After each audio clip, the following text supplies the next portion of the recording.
This is Comic Geek Speak, episode 1847, previews.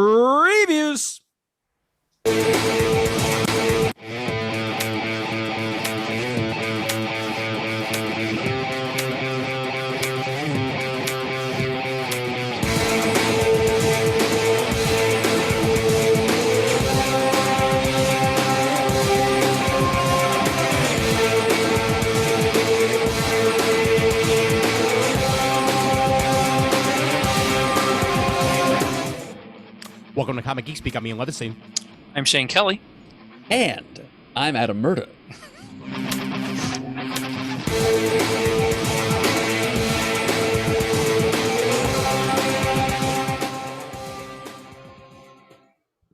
That's right, folks. Nobody knows how to say "and" better than Adam Murdo.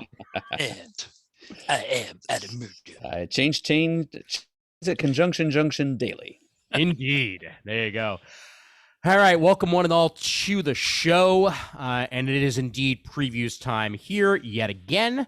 And before we get into the usual hullabaloo and rigmarole of the episode and various things that we'll mention that are show related, I want to bring into the conversation real quick this episode's sponsor and also a longtime friend and listener to the show, the one and only Left Coast Love himself, Sean Wheatley. Sean, what's going on, man? Good gentlemen, thank you. I'm honored. I'm honored to crack open the wallet and spread some sponsor cash your way. It's great to see you. Absolutely. Good to see you guys. Everybody looks great. Why, thank you. We made sure I was actually looking at Adam, but that's okay. You're always so thirsty. I was thinking it's the filter I have on. I mean, that's certainly possible. It's part of it. I just thought it was my Rock Was Modern Life shirt. I mean, clearly that's the thing to rock right now. But anyway, yeah, Sean, I mean, you're on for a specific reason, and that is you're selling a lot of your collection, and you can go ahead and tell the listeners a little bit more about it. A website named, I think, after Jim Seguin, if I remember correctly, the Whatnot website. But that's a Raging Bullets reference out there for all you Raging Bullets fans. But yeah, Whatnot is the new craze, and you have joined it. So tell the fans out there more about it.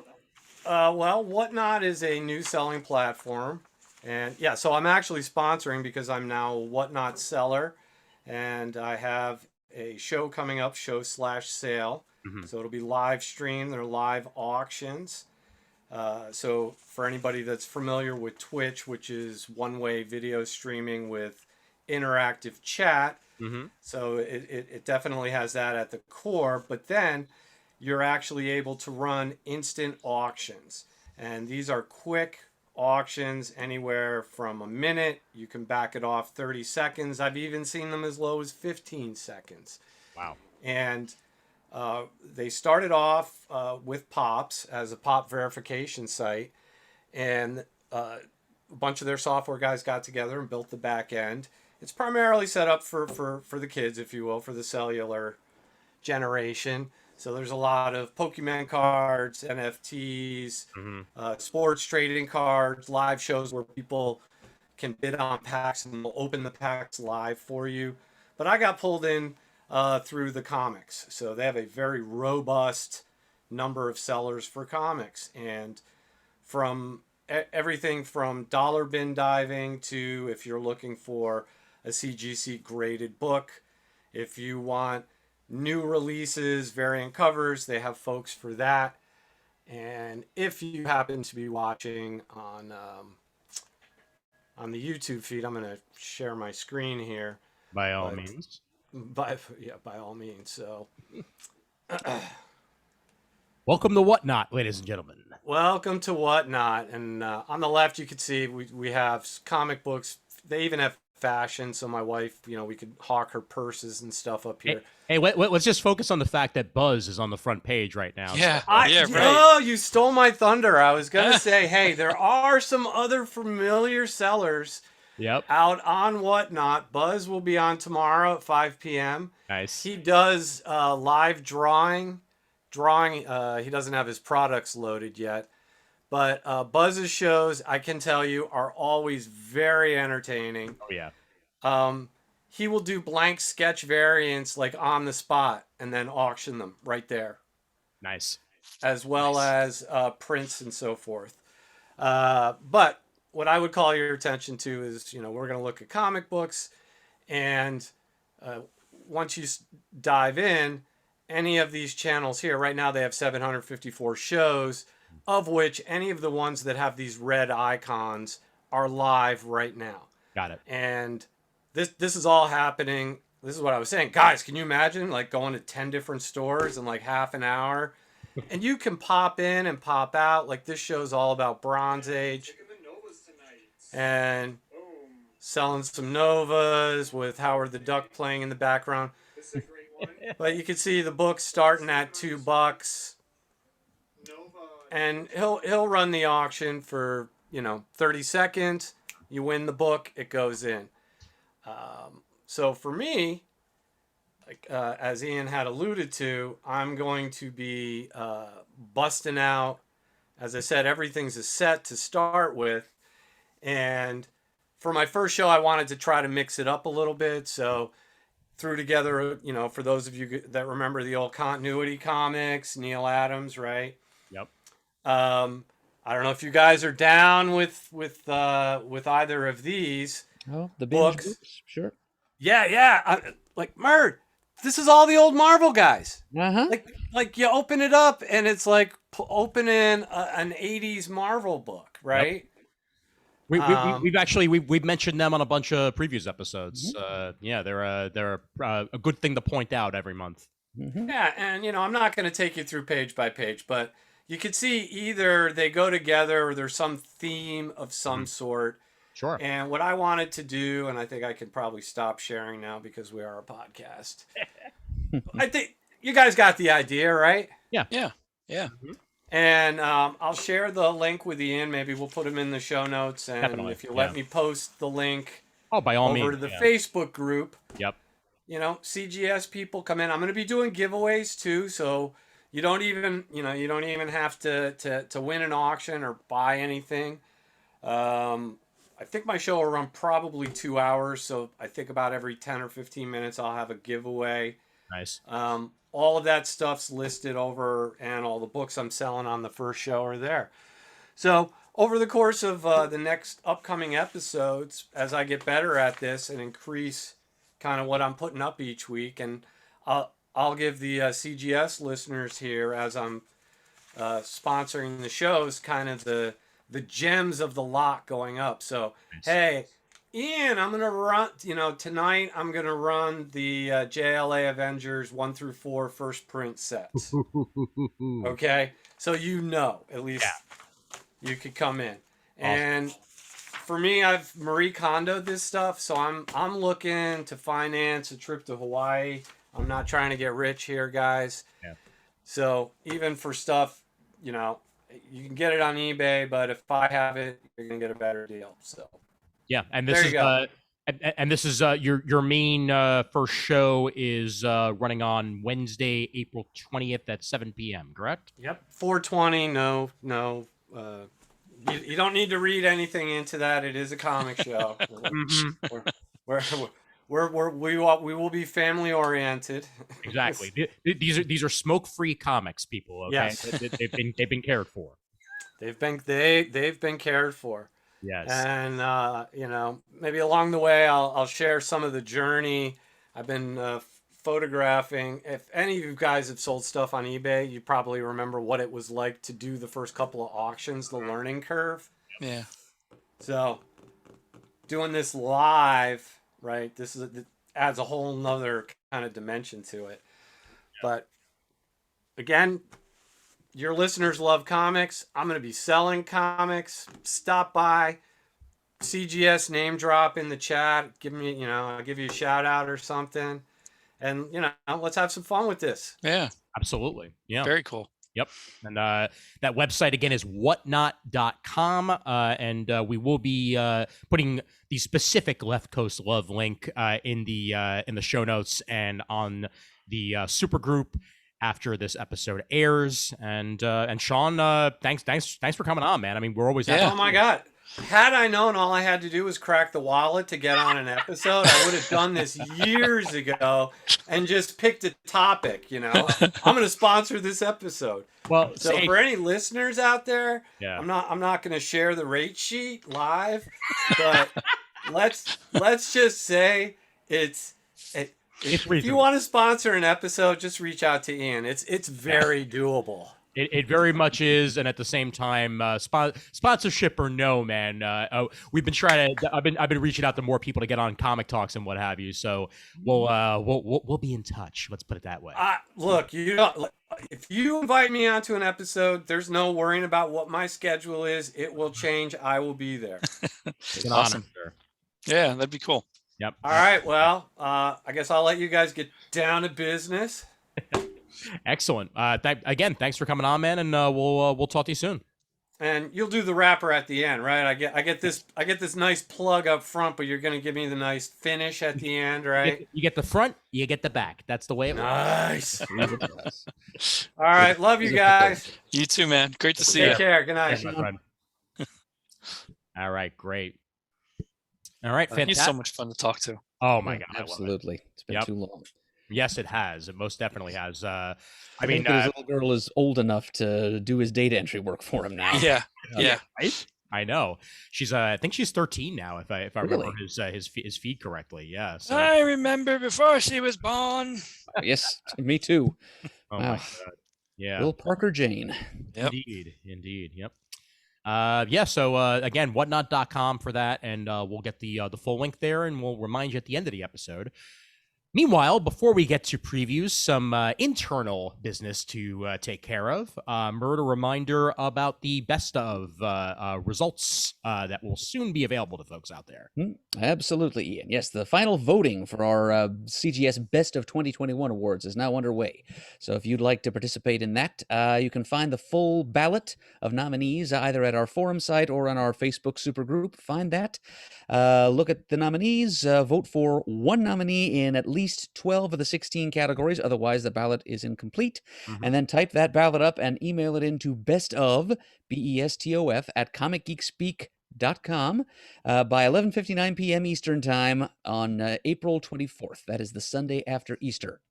And once that day has elapsed, I will count up all the votes and we'll announce the final winners on a Comic Talk episode shortly thereafter.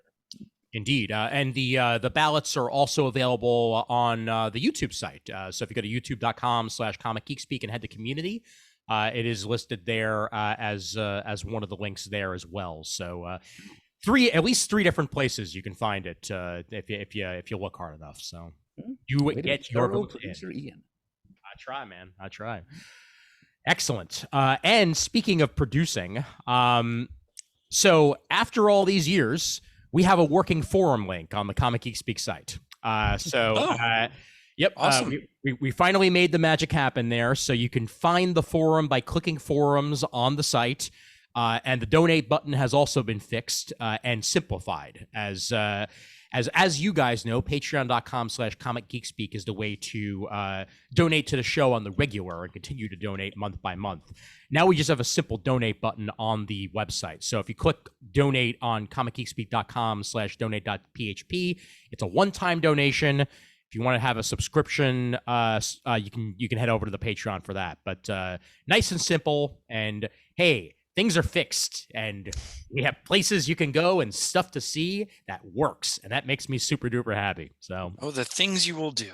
Exactly.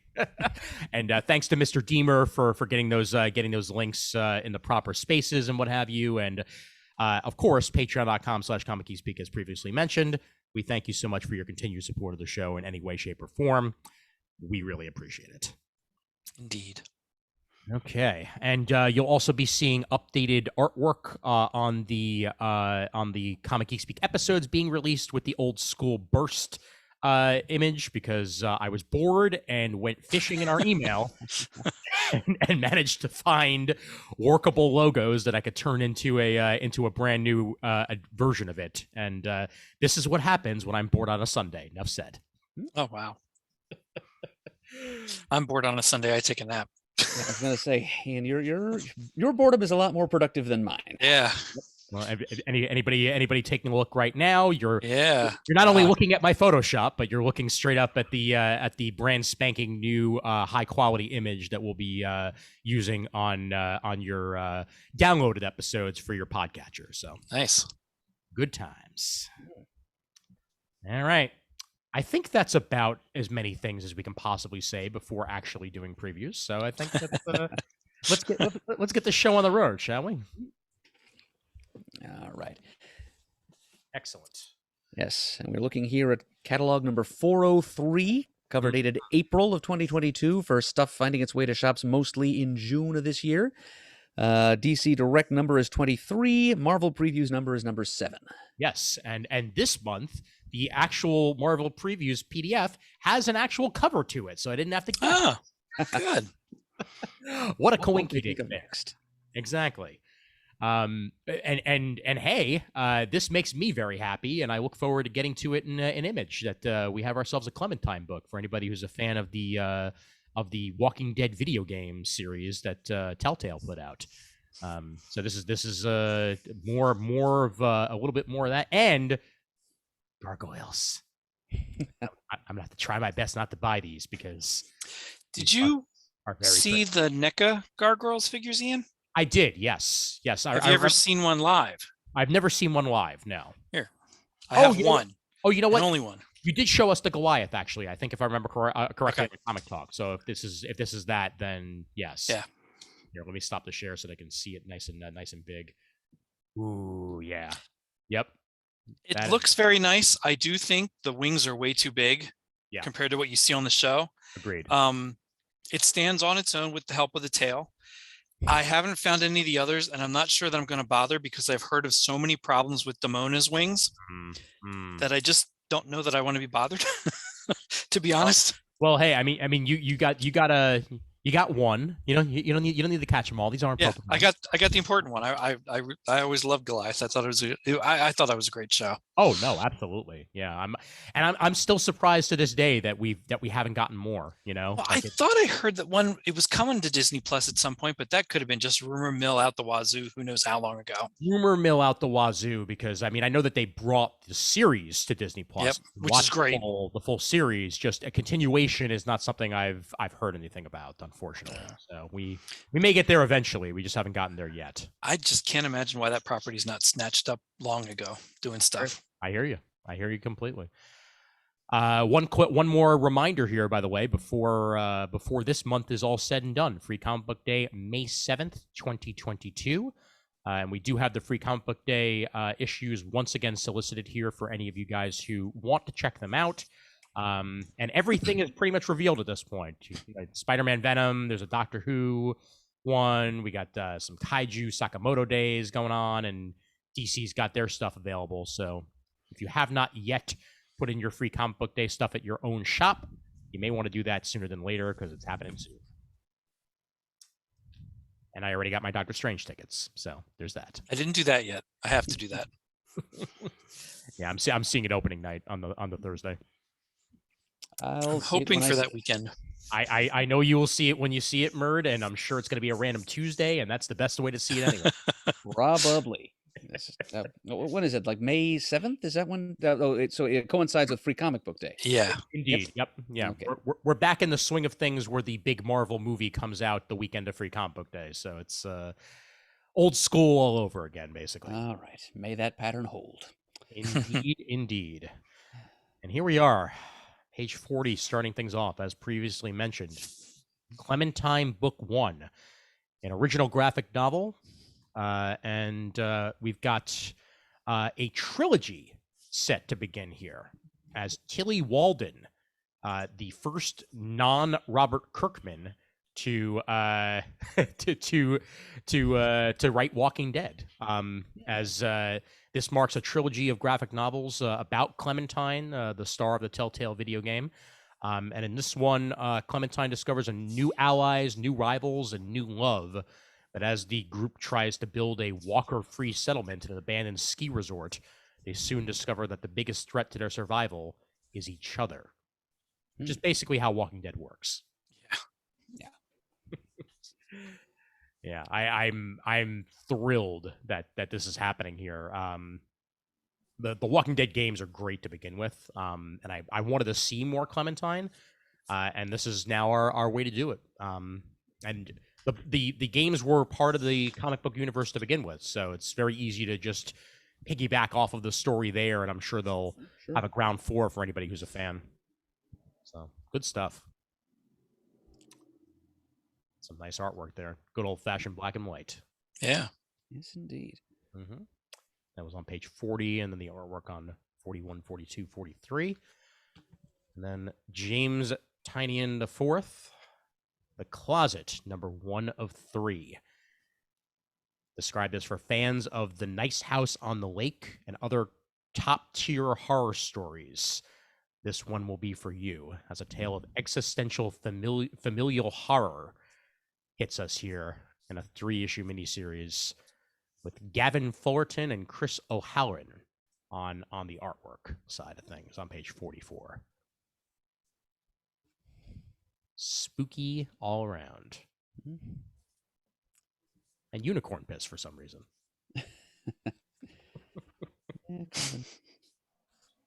Unusual sample scene to show us here, but I guess establishing that there's some humor here in amongst all the spookiness. Exactly. And the closet. But let's talk about the actual gem of the Image catalog here, with Zdarsky's Public Domain number 1 on page 48. Yep, written and drawn by the man this time. Just reminding us that he's an artist as well. Indeed. Yep. I loved his Sex Criminals artwork, so it's nice to see him back on the art chores. And he's giving us a story that sounds to me kind of like The Amazing Adventures of Cavalier and Clay meets Succession. Mm-hmm. It's about the 2 sons of the creator of a big-time marketable superhero character called The Domain. And it's about the troubled relationship that these 2 sons have with each other, with their dad, and with their dad's multi-million-dollar creation, and how they kind of struggle with these relationships, and also with what's going to be done with this enormously valuable IP in the future. My favorite part about this entire solicitation, outside of the fact that it sounds like an awesome idea, and I'm totally in on the ground floor for this one. Although I will probably wait for trade. I mean, to be real, but I will probably maybe I'll get the digital copy of the first issue and then go trade. But at the end of this here, after saying this fun and heartfelt series written and illustrated by Eisner Award winner Chip Zdarsky explores a wild alternate world. Crazy, I know. Hi, it's me, Chip. I'm writing this solicitation. It's a comic about comics. You did it again, Chip. Clear off your Eisner shelf.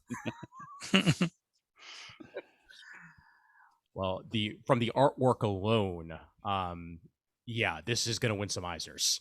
Yeah, wow. Very, very cool. And Blake Powers stars in Eminent Domain. I'd like to know where this is supposed to be taking place, because I'm trying to place that train line and I haven't quite gotten there. I know it's an alternate world, but maybe. Actually, that could easily be on like the 1 or 2 line in Manhattan. All right, fine. Nobody cares about it but me. I'm moving on. Meanwhile, right afterwards on page 52, Skybound presents After School, number 1 of 4. Justin Benson and Aaron Moorhead take this one on with Greg Hinkle and Giovanna Nero as they present a standalone cautionary tale soaked in blood and tears. Nora's anxiety prevented her from approaching high school with any degree of confidence. That is, until she adopted Janie, an emotional support dog, with a winning smile and a killer secret. But just how far will Nora go to keep her new life? I'm thinking pretty far. Yeah. Spooky dog stories? Okay, I'm in. You know how to draw a dog creepy, cute, and everything else creepy from the looks. Yeah. Never seen a more dissected frog in my life, and I don't think I want to. Pretty thoroughly dissected, yeah. Yeah. Mm-hmm. Page 54, Doug Wagner's got a new 4-issue miniseries. Creator of Vinyl and Plastic. Brings you a tale of Vikings, trolls, frost giants, and Valkyries. Right up the alley of anybody who's into Norse mythology or Thor, or just in for a romping good Viking story from the looks of it. Yeah. Well, yeah. Some fine-looking fantasy artwork there from Tim Odland and Michelle Madsen. Mm-hmm. Absolutely. 4-issue miniseries premiering here on page 54. Artwork looks nice. It's very nice. Then on page 56, we've got something from kind of the darling of the Best of 2021 nominations round. Mm-hmm. Writer-artist Daniel Warren Johnson brings us the 7-issue miniseries Do a Power Bomb, which combines interdimensional there we go. That's the inter I was going for. Interdimensional dark magic and pro wrestling. Yeah, I think I'm in on this one. It knows how it knows who its audience is, and I think its audience is me. I'm an old school wrestling fan. Not much into like modern day, but I'll dabble every now and then. But describing it as the wrestler meets Dragon Ball Z is really all I had to see right there. And you're right, the darling of the awards for sure. His Beta Ray Bill series was all the rage this past year. All right, let's say us for the rest of Image. Oh, page 60. This one looks really good to me. It's a 5-issue miniseries called The Sins of the Black Flamingo. Written by Andrew Wheeler, art by Travis Moore, colors by Tamara Bonvillain. And it's the story of a gentleman master thief, the Black Flamingo, who makes his living stealing trinkets, magical trinkets no less, from the wealthy and corrupt elite of Miami. And how along the way, the hedonistic outlaw discovers something he wasn't looking for. Something to believe in. Ooh. Promises occult noir and Miami sleaze. So I'm already kind of in love with the main character here. It's like if somebody decided to simultaneously cosplay Catwoman, the Penguin, and Liberace, and just go on a magical crime spree throughout the seamy underbelly of Miami. And some social commentary going on here too, just in the preview pages we're seeing here, where the writer is painting Florida as like the capital of a new Gomorrah, like a. It's like the central. If America were like a Hieronymus Bosch triptych of like a Renaissance hellscape, like Florida would be like dead center panel. So interesting thoughts there, and it just it's got some real dash. Just it captures all the felonious flamboyance of Florida. And at the same time, the actual, the artwork itself is incredibly like hyper realistic, while at the same time the coloring adds some like real like pizzazz and shadowiness, while at the same time also being vibrant at times. It's really drawing me in. It's probably some of the most colorful noir you'll see. Yeah, absolutely. And high praise by both Kieran Gillen and Chip Zdarsky in the previews itself for this one. So yeah, Sins of the Black Flamingo, 1 of 5 here, and I will gladly read this whole thing when it's all said and done on page 60 there. Ooh, I can't even wait. I'm really kind of excited for this one. I'm buying it monthly. Now, are you excited for what's to follow on page 62? Well, not exactly, because it's just a representation of crossover number 1. Yep, I've already got it. It's in 3D this time. That's why they're calling it the crossover number 1 3D special. And there is an all-new story with new revelations about the Dome, written by Donnie Cates and illustrated by a surprise special guest artist. Ooh, interesting. So I'm just hoping the surprise is not that they haven't figured out who the artist is going to be yet. Yes. Yeah. I'm hoping that the surprise is Donnie's regular collaborator. That we get some Stegman artwork in here. Like that would certainly be well worth the surprise. It would be welcome, yes. Yep. So those of you out there who enjoy a little 3D stereography in your comics from time to time, and if you haven't seen Crossover yet, Ian and I have been talking it up a couple of times over here on the podcast, but it's a great concept. What if all the fictional realms of comics suddenly spilled over into a more or less real world like the one we're living in? It's great concept, well, viscerally explored. And it comes with the 3D glasses. It does at that. Mm-hmm. Yep. And I'm sure nobody's going to immediately lose them after removing them from the packaging. Right. I think I might still have my Superman red, Superman blue sunglasses from when that first came back. I don't have those anymore. Yeah, those 3D glasses were very, very clumsily and poorly made, but they somehow survived a long time for me. And 30th anniversary commemorative edition on the next page of Cyberforce #1. If you want to relive that Eric Silvestri and Mark Silvestri action right there. I don't have to. I was there. Get off his lawn. 30 years ago. Page 63. If you want to feel old. Mm-hmm.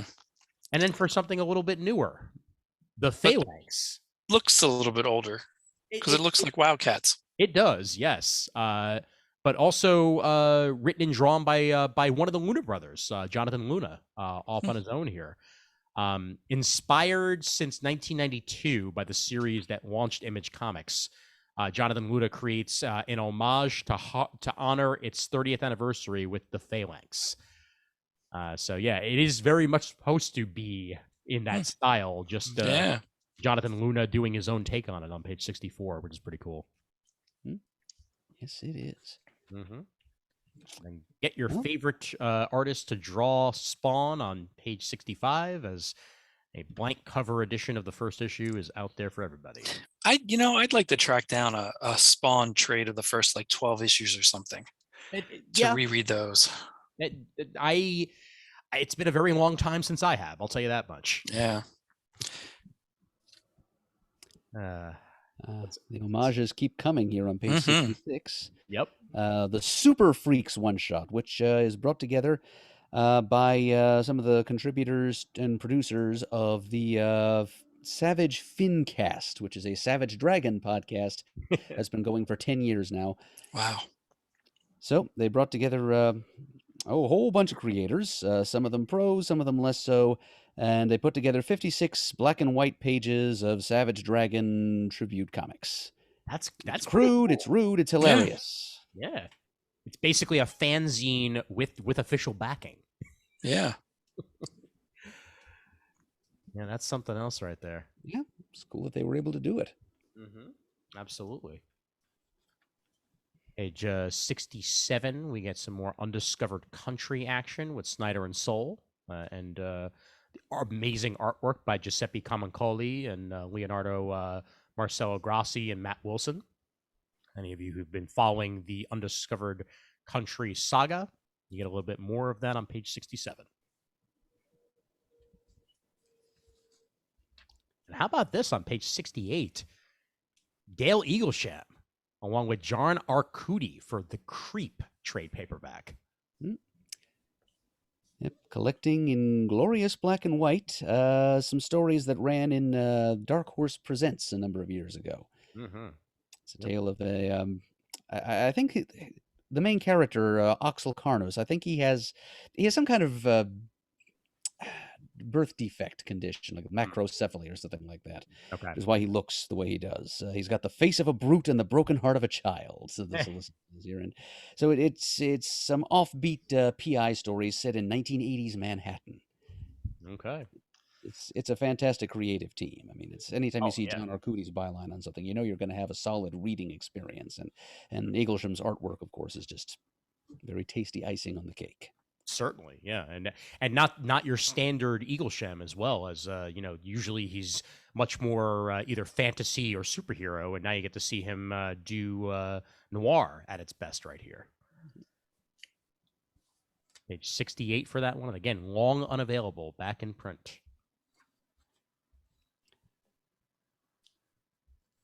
Okay, Joe Hill's Reign in hardcover on page 70. So if you were waiting for this one to be collected, The first 5 issues of Joe Hill's Image adventure here. It makes a vivid start in hardcover form. Only $22 for the 5-issue hardcover. Not too shabby for a first hardcover out of the gate here. Page 70. And let's see if there's anything in the singles that catches my eye.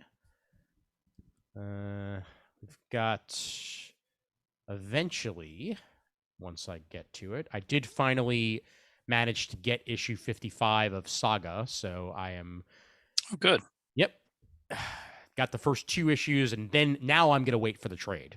Because I have all my other trades of Saga. I just wanted at least the first 2 issues, and I got them. But issue 60 is solicited this month on page 86, which concludes that first story arc of the return of Saga, which means the trade is not that far off, and that makes me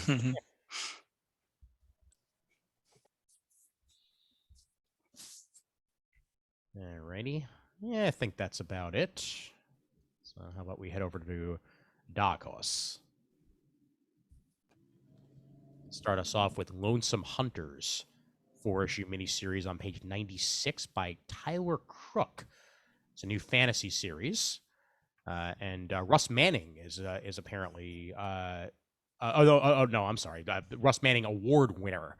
I was about to say, wait a minute, why wasn't his name in solicitation? Like, oh yeah, that's why. Tyler Crook puts a supernatural fantasy about lost power and destiny on the page here, as an old, out of practice monster hunter in hiding crosses paths with a young girl that forces him to confront these chaotic creatures. And the sword that he is wielding looks straight out of a video game. Looks a little bit like Cloud's Buster Sword. Looks a little bit like something you would find in the actual Monster Hunters video game. Yeah, I am down, and this is fascinating to me. Just the style they chose for this is very grounded, yet also fantasy at the same time.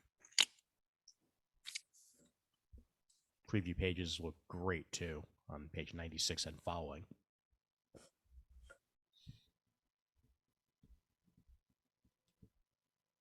All right, let's move over to The Ward by Kevin Scott. ER meets Hellboy is the way to describe it. Like, all right, sure, why not? It's one of the writers of Star Wars: The High Republic, along with Andre Ponce on the artwork. St. Lilith's is a secret hospital for supernatural creatures. Personnel are overworked and the facility is underfunded. It's a place and a life Dr. Nat Reeves thought she left behind until a wounded woman with a tail appears on her doorstep. You know, they describe it as ER meets Hellboy. I would almost describe it as ER meets Fables. I was thinking the same thing. Yeah, because it's about a secret little enclave of fantasy creatures in the middle of a modern metropolis. It's suit Fables a little, but it's a medical drama in that sort of world, which has not been tried before, as near as I can tell. That's very true. Yeah. Be curious to see how this one turns out. Page 103 for that one. Okay. Pages 105 and 106 give us a couple of Hellboy one-shots. Both of them written, of course, by creator Mike Mignola. Little help from Chris Robertson on the one on page 106, but it's the artists that attracted my attention the most. Oh, yeah. Yep. The one on page 105 is called Hellboy and the BPRD, Old Man Whittier, which revisits the Whittier family, who have made 1 or 2 other appearances in Hellboy stories. This one is drawn by Gabriel Hernandez Walta, who I'm sure many of you remember from Tom King's The Vision maxi series a couple of years ago. Mm-hmm. His take on Hellboy and his dark demi-monde will be worth the price of admission, no doubt. And then on page 106, we've got Hellboy and the BPRD 1957 From Below, with art by our old pal Mike Norton. Yes. Oh, nice. I don't even need to know what it's about. I'm supporting Norton. Yeah. Exactly. Well, what we do need to know what it's about is that it's Hellboy, it's Mignola, and it's Norton. I mean, come on. Come on. Co-written by Chris Robertson as well. Page 106. Mike. All kinds of fun. been a while since I've gotten a giant hug from that man. Yeah, you're not kidding. Bendis with exclamation points. Like, okay, I guess they want us to know that this is a Bendis book on page 111. Yep. Not only that, it's 2 Bendis books. Mm-hmm. Recent and original recipe. Yes, indeed. Yep. 5-issue miniseries of Joy Operations collected. And then The Return of Goldfish, as Dark Horse continues to put back into print Bendis books that have long been out of print in one form or another. And this is Bendis written and drawn as well on 111. So that's how you know how old it is when Bendis wrote and drew it. This is going back to Caliber Press, if I'm not mistaken. Wow. Dark Horse brought back Torso a couple of months ago, and now they're offering this. And I think I'm going to take them up on it. Excellent.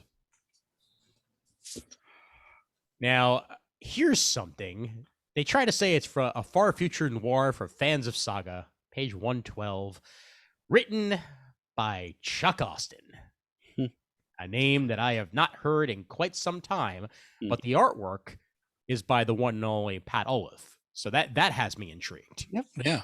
I'll confess I'm a little more excited about the art than the writing here too. But hey, I've often said about Chuck Austin, he's a talented storyteller. It's just best if he sticks to his own ideas. Yes. And doesn't try to write in a shared universe. And this is exactly what this is. Mm-hmm. So yep.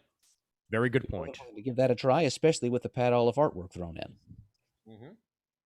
Yep, and that's Edgeworld being released as a trade paperback here on page 112.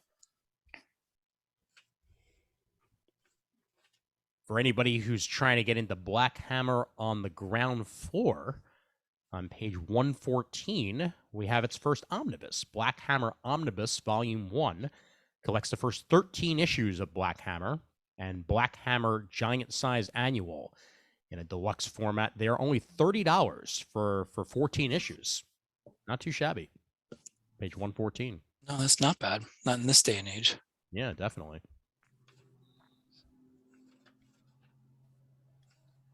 And everything else seems to be mid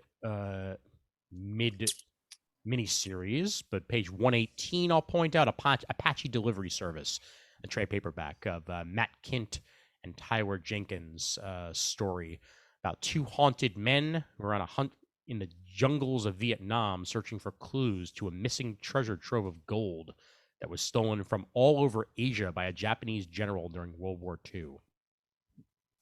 Collects the 4-issue miniseries, page 118.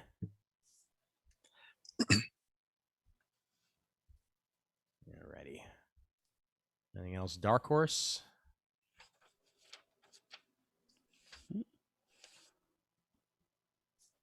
Oh, the EC Archives. There we are. 124, the EC Archives Crime Patrol, Volume 1. For any of you looking to find some very, very old EC stuff, you get some Gardner Fox, Al Feldstein, Johnny Craig on the cover, and Sheldon Moldoff and Henry Kiefer, Ed Walden, whole bunch of old names there that are at the heart and front and center of comics in one way or the other, all telling some EC crime stories on page 124. For any fans of Tarzan out there, on page 121, we've got a hardcover collection of exclusive Tarzan comics that were previously available only to subscribers of the Edgar Rice Burroughs website. Oh, wow. It's in Sunday newspaper landscape format. The book is 7 inches by 10, and it's written by Roy Thomas with art by Pablo Marcos. Wow. Looks lovely. So if you're a fan of the King of the Apes, or King of the Jungle, I mean, Tarzan of the Apes, this might be some can't miss material. Yeah. I do appreciate the newspaper Sunday strip kind of format for different things, and especially something like this if you're a Tarzan fan and could never or did never see it. It's a nice collection. Absolutely. Yeah. 136 pages of long format Tarzan strips there on page 1.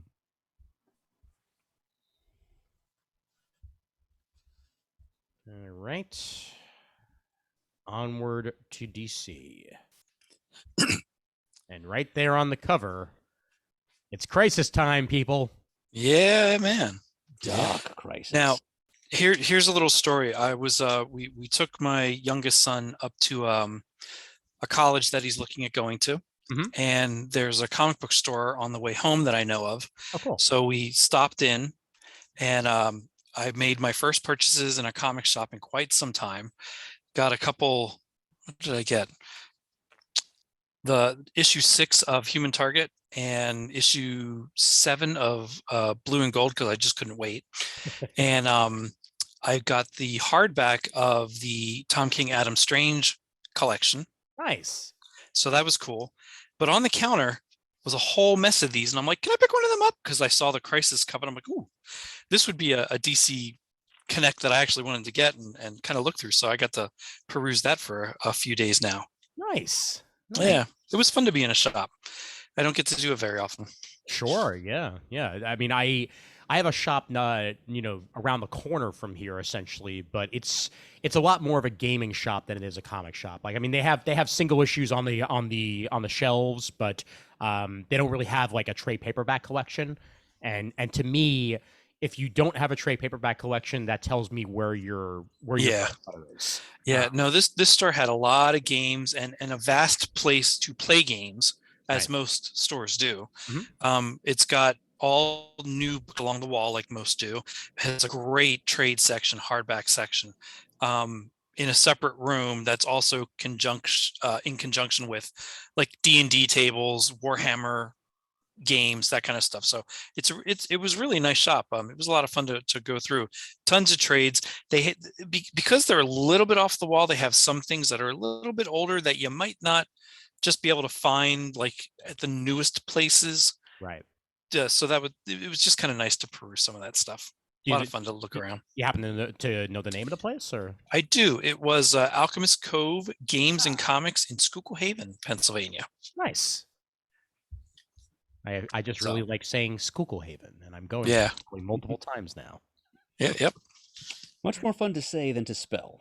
Oh yes. I have a heck of a time spelling it. Yes. Good stuff. Spelled more like Skylekill. Schuylkill Haven sounds a lot cooler than Skylekill, I'll tell you that much. Yeah. Well, I'm just going to go straight to Dark Crisis, as Batman's doing Batman things on page 1. So if you want to check out Batman 124, there you go. And if I'm not mistaken, that's the last issue of the current creative team. 125 starts a new one, right? Yes, I believe you are right, and that new creative team starts with starts with Chip and ends with Zdarsky. So yeah. No, it starts with Chris going, ugh. You're right. See, that's where my brain was going, and I got ahead of myself. So thank you. Yes, that's the sound of Chris buying Batman for the first time. Mm-hmm. Most definitely, yes. All right, so yeah, Dark Crisis #1 here on page 2. I guess I do need to catch up on Flash, because yes, it does look like Wally's just straight up back in that Flash Rebirth costume. So that's just sticking with it at this point. I have to get caught up on Justice League to find out what happens to them to lead to this. Yes. Crisis on Infinite Earths, Infinite Crisis, Final Crisis, and now Dark Crisis. The Justice League are dead. Long live the Justice League. What happens and what causes this, and just how long are they going to be dead? Those are the many questions that I have right now. Certainly being a yarn being spun by an excellent creative team of Joshua Williamson and Daniel Sampier on the artwork. On page 3, the bottom second variant cover, is that Pariah? That's definitely Pariah. Yeah, Okay. He's involved in this story in a big way. If you look at the full like wraparound cover of issue 1, you can see Pariah. They're kind of in the background in kind of glowing red, like behind Darkseid. And then if he's backing up Darkseid, he's come up in the world in terms of multiverse class threat. And of course, there's that pair of burning eyes hanging in the void behind him. Yeah. You know what? I did not recognize him on that cover because he's all in red. Yeah. Yep. It's not his usual palette. No. Okay. But yeah, that variant you pointed out, Shane, that is definitely Pariah. Now, Daniel Sampier, I'm not that familiar with his artwork, but I would describe it to anyone who is not looking at the screen right now as kind of David Finch meets Phil Jimenez. I thought it looked very Phil Jimenez. Yeah. And I get that, but it's a little bit more 90s than Phil Jimenez, if that makes any sense. Like a little bit more muscular than he tends to do, but I love the way he draws faces. Like it's very each character looks very distinct. I think he might actually be a very good fit for this series. We'll have to see. And you know, to go to page 4 and 5 and to see the way those things are drawn and the color palettes used, I gotta say, I really felt like I was going back in time a good 10 or 15 years. Yeah. To look at a book. That's what DC Comics has kind of done in the last year or so. I feel like we're, you know, New 52 is the old 52 at this point, and we're back to square one in a lot of good ways. Everything old is new again. Yeah. Yep. And I can definitely see in that sample art you're likening this to Jimenez, because that's his layout style there. Oh, definitely. That 2-page splash. Absolutely. Yep. And looking at the DC history itself on that page, you know, a lot of this history did not exist as of 10 years ago, before being wiped out. Yep, it did, then it didn't, now it does again. Exactly. Yep. And I'm glad it does again. It weirdly doesn't feel like they're retreading either. Like it just kind of feels like, you know, this was the story that was going to be told, and now we're back to it, and we have our DC universe back. You know, and it almost, I mean, and I have not read as much DC as I normally would have in the last couple of years, but to go from where we were to this, it almost feels like we were just looking at one Earth. Yeah. For that New 52 time, and here's some other stuff that exists. Like it just seems like a more easily progressed story to me, just in looking at this. Yes. The way this is all laid out. Mm-hmm. Definitely the case. And we get some gorgeous pages, and you know, the actual memorial for the Justice League on page 5, and yeah, it's gonna be an interesting couple of months here. But yeah, let's go to page 6, shall we? Rip my heart out at page 7. Good heavens. Yeah, my boys are back, and the girls for that matter. Dark Crisis, Young Justice #1, written by Megan Fitzmartin, art by Laura Braga. As we get, you know, how this whole Dark Crisis is going to affect the younger generation, and I could not be happier, because this is what I was waiting to get back, and here we are, a little bit more of it. So there we are. Yep. Agreed. Yep. Totally coincidental. I did not even think of this. I have my one Young Justice Outsider shirt on tonight. Oh, there you go. Also the variant cover by Todd Knock. Just makes me wish he was drawing this series, even if the Laura Braga art is excellent, because Todd Knock belongs on Young Justice. Yeah, that just screams classic. Indeed. God, I love that book. Page 8. Yep. Page 8 is big news for me, all right. You're damn right. Yes, indeed. Yep, we've got a Black Adam, what appears to be an ongoing series here. It's not telling us it's limited. Written by Christopher Priest, with art by Rafa Sandoval. So we've got the old-time wielder of the power of Shazam. He's apparently come down with some kind of magic plague that's eroding his immortality, and so the clock is ticking for him to find a successor to bear his portion of the power of Shazam. And he finds a fellow Kandaki to do it, but things go awry, and the two of them end up with a kind of a Quantum and Woody-style life bond, it seems. So Priest digging into his old bag of tricks there. But yeah, Priest is one of the sharpest writers working, and I would love to see what he does with Black Adam, his larger-than-life personality and ego.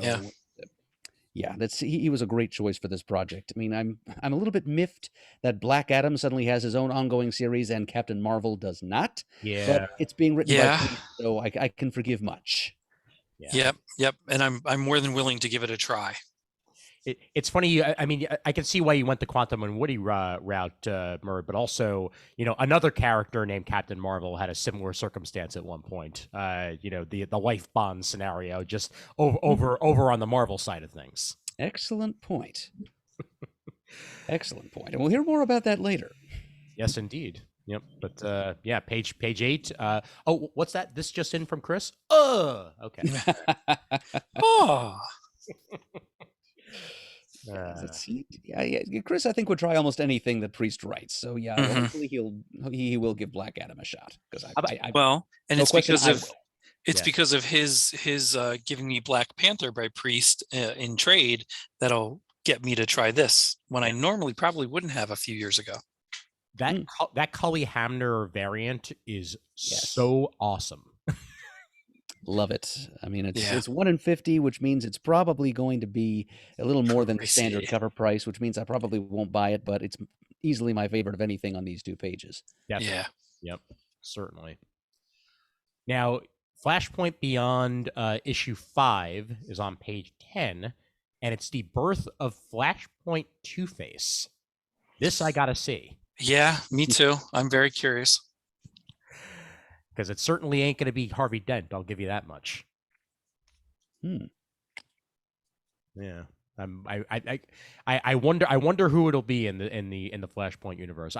I'm looking forward to reading Flashpoint Beyond. I'm not quite sure if I'm gonna bite the bullet and get it before it's available on DC Infinite, but I will certainly be enjoying it. No, I did. I always like alternate timeline kind of stories, and I really did enjoy the Thomas Wayne aspect of Flashpoint. So yeah, I'm more than interested in this book.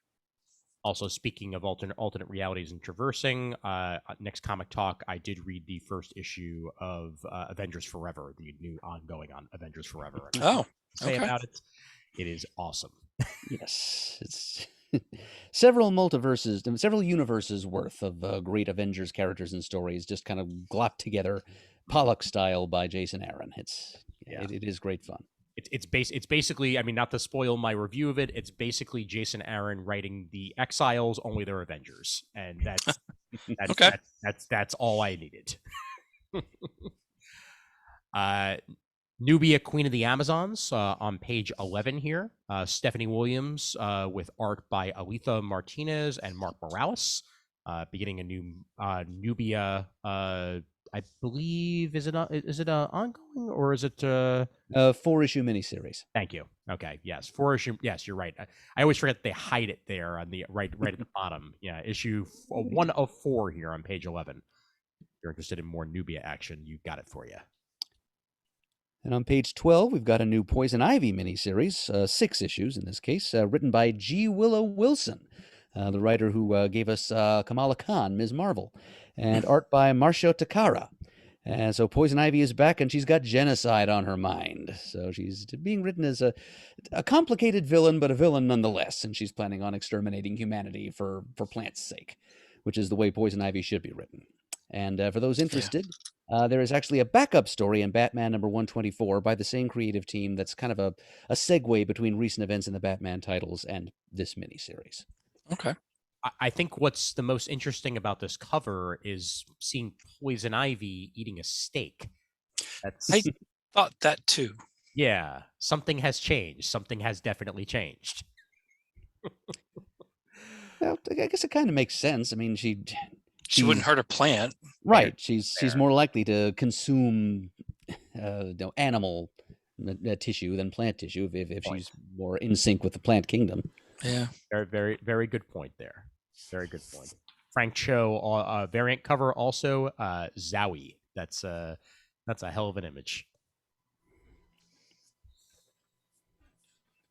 And we got a DC Pride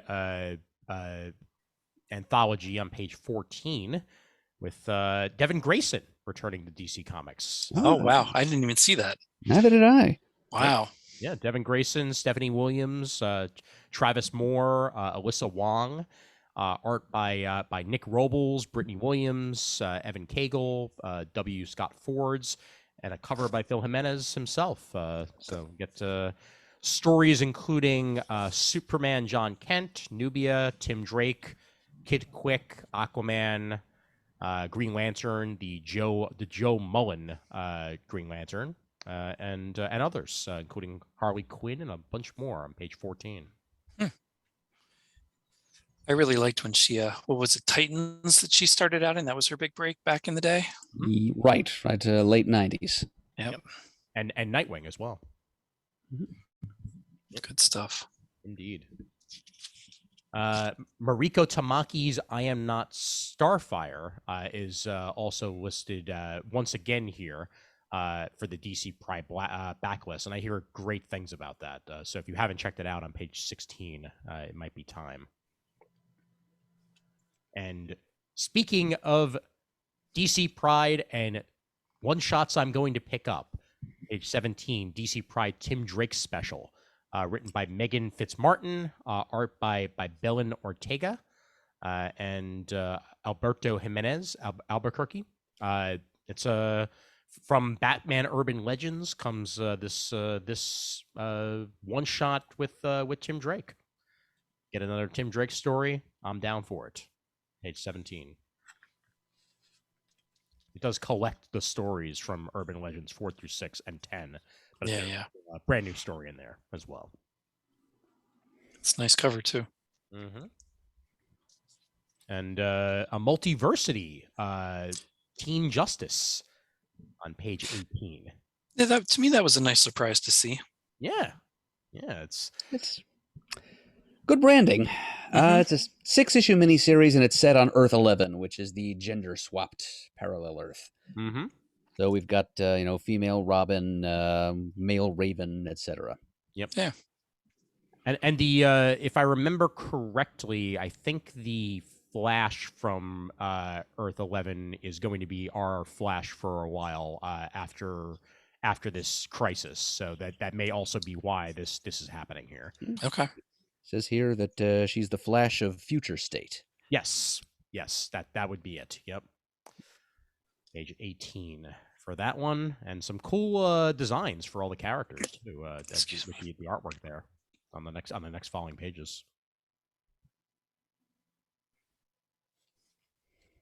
The flat. Oh yes. So, this entire series here.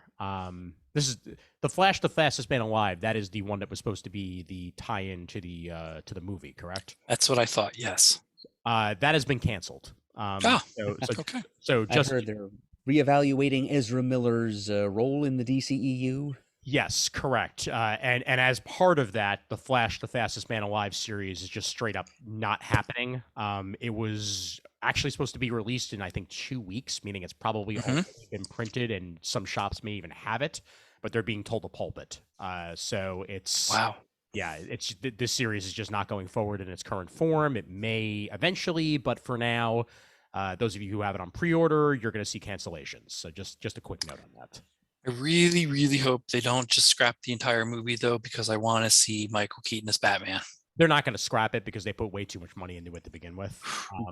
I just think you're probably going to see Michael Keaton a lot more than you're going to see Ezra Miller on the promo tour. Yeah. Oh, yeah.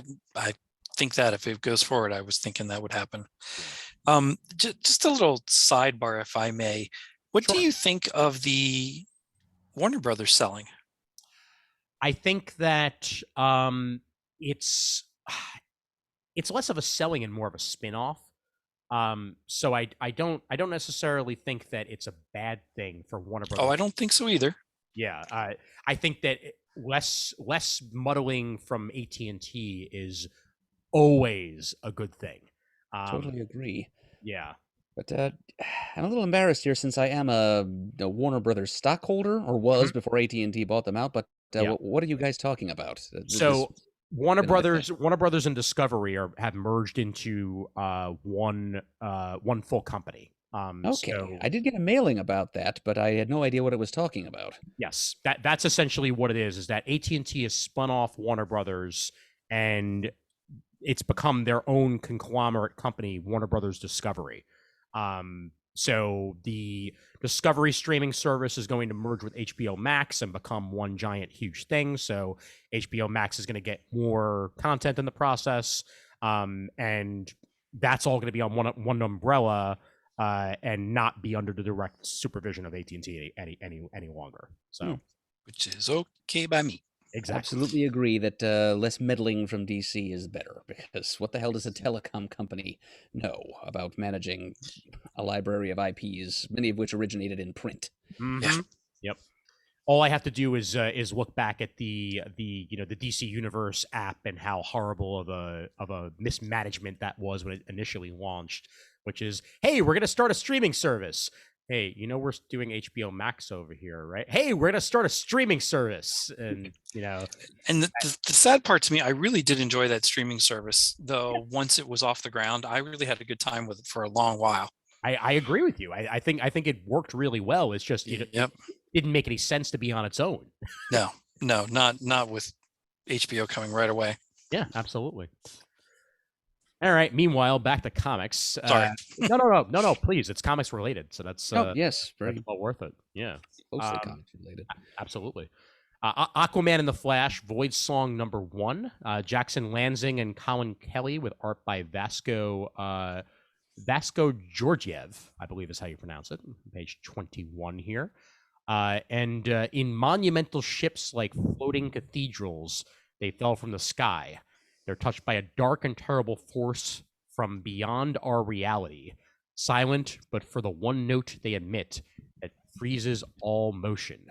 Their mission, to drain the Earth of all its kinetic energy and leave it a lifeless husk. And of course, people who are here to hopefully stop that from happening are the Man of the Seas and the Man of the Land, Flash and Aquaman, together as one here. Void Song. 3-issue mini, prestige format 3-issue mini for that matter, on page 21. Written by the same guys who wrote that Kang the Conqueror miniseries that we enjoyed so much. Absolutely. Oh, good. Redacted. Oh, but it's the Earth Prime crossover. So yeah, if you're a fan of the CW Arrowverse, you can check that out when it's all said and done. Which I am, and I will. There you go. I'll look at it when it's on the app. Now, how about DC versus Vampires Killers #1? Matthew Rosenberg writing on this one, and Mike Bowden on the artwork. That's a damn good team for a vampire spinoff here. And it's Harley Quinn versus the vampires, basically, on page 24. Milestones in history on the very next page. If we want to know more about the Milestone universe, where it's been and where it's going, this is all for you here on page 25. I'm so glad that's back. Agreed. It was way too long. Yep, long overdue. And I'm getting caught up on Young Justice as well, the newer season. I haven't really gotten to a real Rocket part though yet, I don't think. Yeah, I think I'm only three episodes into that at this point, so I have to back myself up too. I think I'm 9 or 10 in now. I did finally start Superman and Lois, and I'll have plenty to say about that the next time that we get together. It's good stuff so far. Yeah, it is good stuff. Okay, My Buddy Killer Croc on page 32. I pointed out because it is an all ages book, and it involves Killer Croc and a small child. So there you go. Yeah. Super adorable. Great artwork too. And the trade paperback for Superman 78 is coming out on page 34. So any of you who waited on that, now is your time to get the full first volume collected, first 6 issues there. Hopefully there will be more to come on that in one form or another eventually. And now to the multiple things on multiple pages part of the so tiny. I know. It's bad. It's very bad. I do not like it. I will say I do miss good old fashioned everything in one place. I know I say that every now and then. I hear that. Well, so far so nothing, but let's see if Well, I'm glad that Batman Catwoman #12 is solicited to finally come out and be done. Yes, that's a good point. Yeah. World's Finest #4. I read World's Finest #1 a couple days ago. Loved it. Art was spectacular. it's hard for it not to be spectacular Ooh, when it's you're not kidding. Wade on writing and Dan Moore on the Man, artwork. that was just a lot of fun to read, start to finish. I know we mentioned its return last month, but just the fact that Fables is back and it's picking up where its old numbering left off, Yeah, is outrageous. And 152 is here on page 39. Willingham and Buckingham.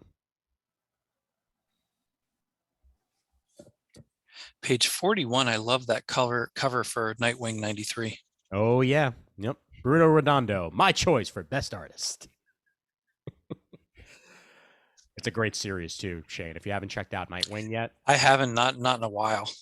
Start with the beginning of Tom Taylor's run. If you Okay. have DC Infinite, it's so worth it. You'd love it. Okay. Yep. Yeah, I think the title of his first arc is called Leaping into the Light. That might help you find it.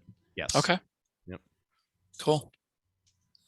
And Superman, Son of Kal-El, number 12 on page 42. Speaking of Tom Taylor, you got Crypto on the cover, and he's playing fetch. Enough said. Crypto, the super dog, Crypto, up and away. He's a superhero. Turning Lex Luthor's battle armor into something to play fetch with. That's Crypto. Yeah. Nothing wrong with that. Yep. On page 43 there, we've got Flash number 783, which is part of a Dark Crisis tie-in arc, where we've got the whole Flash family combing the Speed Force to try to find the missing Barry Allen. But does Barry want to be found? Okay, this is part 1 of 3 of a Dark Crisis tie-in, and right there on the cover, you've got Wally West and Wallace West heading out to the Speed Force, teaming up to look for their missing uncle. Now, traditionally, DC is very good at branding their stuff so it jumps out at you. Mm-hmm. I completely missed and can hardly read that it says Dark Crisis tie-in. Yeah. Good heavens, that's tiny. I'm sure the final artwork will have a branding on it, because you notice that there's no there's no logo. Exactly, there's no logo still on it. Yeah, but I agree with you. Put in that blue space above the variant cover. Yep, that would have made a lot more sense there.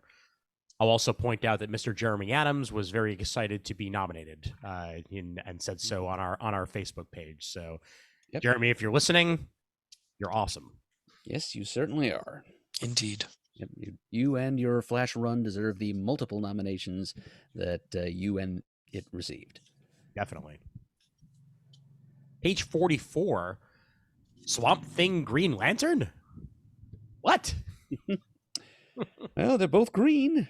Stan Lee got it. They're green, Excelsior. Ram V, Swamp Thing number 14. So if you've been checking that series out, I have a feeling 14 is going to be an interesting issue. All right, into the trades here. Yeah. Batman and Scooby-Doo Mysteries, Volume 2 on page 45. How? Yep. Great stuff.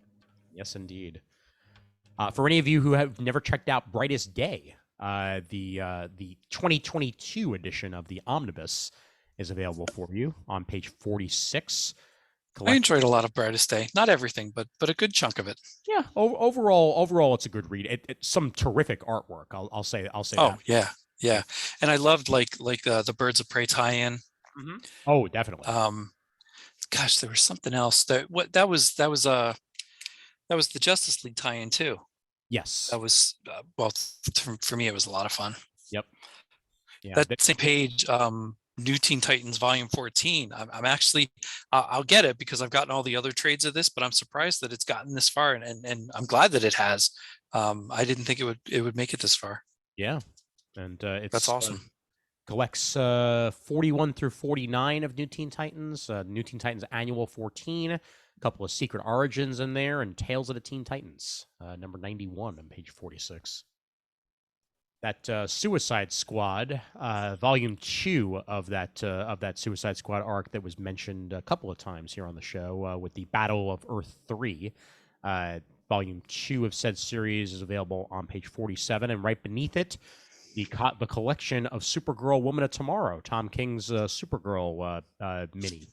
All 8 issues of that's available on page 47. All right. Yeah. Just grab a pen and make a mark there because I was trade waiting for that, and I completely missed it. So thank I you was for picking too, that up, and I Dan. missed it as well. Aren't you glad I'm here? Every damn day, my friend. Happy to be here. Aren't you glad I didn't say banana? EANANA. The 2022 Animal Man Omnibus is offered again. This is the first 26 issues of Grant Morrison's Animal Man, as well as A Tale from Secret Origins number 39 on page 48 there. And then the very last thing in the book is also worth mentioning, volume 2 of Grant Morrison's The Green Lantern saga, concluding his 12-issue saga there of Green Lantern. Yeah, I enjoyed that too. Yep. And that's that. As we head back over to the main book. I noticed there is a change in the catalog this month. They I was seem to gonna have unpinned the IDW section and allowed it to sink into the back of the book. That's exactly what I was thinking, I because did I'm like, not wait a minute. notice that. I was like, wait a minute, what is Dynamite doing here? And then yes, you're absolutely right. I thought I had accidentally scrolled down, but That's bizarre. yeah. Well, we'll get to IDW later on then, because this is the way they decided to do it here. Let's see if there's anything in Dynamite worth mentioning off the top of our heads. I think the only thing from Dynamite I'm actually buying is going to be the Project Superpowers thing that Ron Mars is writing. Priest's Vampirella, I believe, has come to an end. Yep.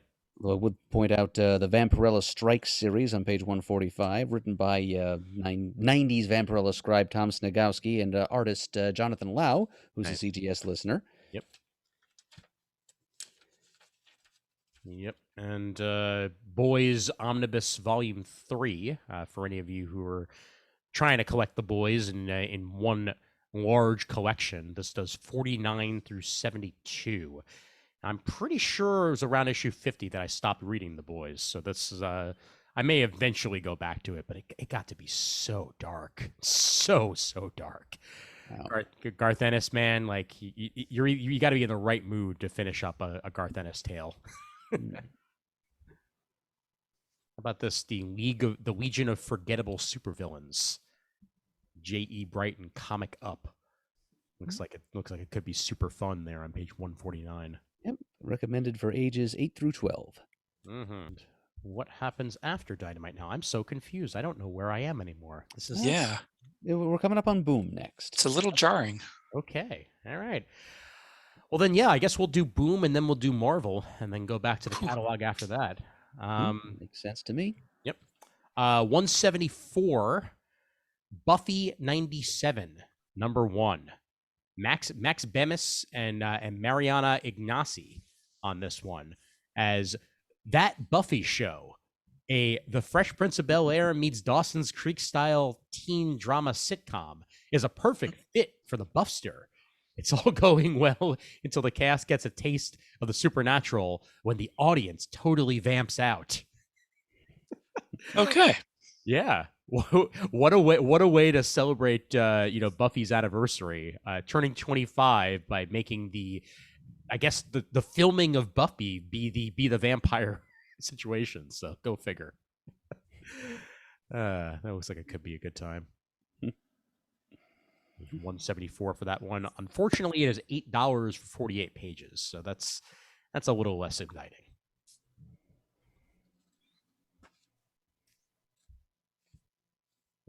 Greg Pak's Firefly Blue Sun Rising Volume 1 on page 177. That collects the first volume of his arc there, along with Dan McDade on the Firefly series. Ah, yes. My favorite creator, Power Rangers Unlimited, Countdown to Ruin, written by TBA. Yep. Just enough to make you nervous. Well, I jump right on every project he, she, or it takes on. Oh, yeah, absolutely. Yeah. Him and what is it? Alan Smithy are my favorite writers, definitely. Mr. Cantwell, regarding the matter of Oswald's body. The first 5 issues of that collected here for you on page 185. It's Uncover the Conspiracy to End All Conspiracies, with luscious illustrations by Luca Casalaguida on page 185. Can't miss. I'm guessing that's going to be almost it, although I will mention WWE The New Day. Oh, yes, it is. Power of Positivity. Softcover written by Evan Narcisse and Austin Walker, illustrated by Daniel Bayliss. Kofi Kingston, Xavier Woods, and Big E are one of the most fun tag teams in the history of wrestling. They're also the nerdiest. They regularly stream video games on Twitch, and they're Mr. Xavier Woods is a member of the G4 crew these days and is regularly on X-Play and has a bunch of things over there. They are nerds, and I'm glad that they are nerdy enough to have their own comic book. And it's cool to see that on page 194. Page 195, Al Ewing's We Only Find Them When They're Dead is returning for one final arc of this ongoing space odyssey. Very good. Yep. With art by Simone DeMeo. Definitely look forward to seeing that all collected. All right. And yeah, at this point, we will now go over to Marvel. I'm just setting myself up properly here so I can start reading things. There we are. I am so confused. Me too. What day is it? I forget. Anywho, I'm so glad that we got back to Amazing Spider-Man just in time for issue 900. We'll get to that when we get to it. Let's start off with Axe, Eve of Judgment. Kieran Gillen and Pasquale Ferry telling their Avengers X-Men Eternals crossover on the very first page of the Marvel previews here. Can I just say how much I love what Nightcrawler's wearing? Yeah. Swashbuckler Nightcrawler is one of my favorites, and he's totally embracing the Buccaneer style there. Mm-hmm. And all I hear is whenever I see an image like that is the music from Goonies when they get into the pirate ship. You have the music playing bum bum bum bum bum and start swinging sword. It's always what goes through my head when I see Nightcrawler like that. Nice.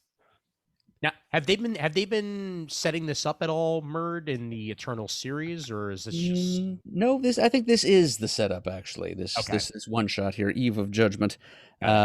Well, actually, I'm not sure it is a one shot. It might be part of a mini series, but anyway, it's the beginning of what's going to be a big summer crossover. Got it. Yeah, the concept here is that the Eternals catch wind of the fact that the X-Men have found a way to make themselves immortal. Like the whole mutant community now they can resurrect themselves at will. Yep. And the Eternals, well, their genetic programming is to eliminate deviations such as that, shall we say. Sure. Yeah. Deviation being kind of a loaded word here in the Eternals corner of the Marvel Universe. So Gillen gets to play with that. The Eternals go gunning for the mutants, and the Avengers kind of get stuck in the middle. Nice. Now, page... they're doing this to me again, aren't they? What page is this? Come on. Page something in the middle. All right, page 6. Page 6. All right, good. Thanks. I had to go to page 7 to find out. Yeah. Because page 5... How hard is it to put it? Yeah, page 4 didn't tell me. All right, anyway. Captain America, Sentinel of Liberty, #1. Colin Kelly and Jackson Lanzig on the writing. Carmen Carnero on the artwork. The shield isn't what you think. It's not your symbol. It's theirs, is the wording that's used for this. The shield is one of the most iconic images in the world. It stands for hope, justice, and protection of the innocent. It also holds a secret, undiscovered until now, that will change the way Steve Rogers views the 20th century and how he chooses to fight for the 21st. And it's got Lanzig and Kelly on it, so I'm immediately interested.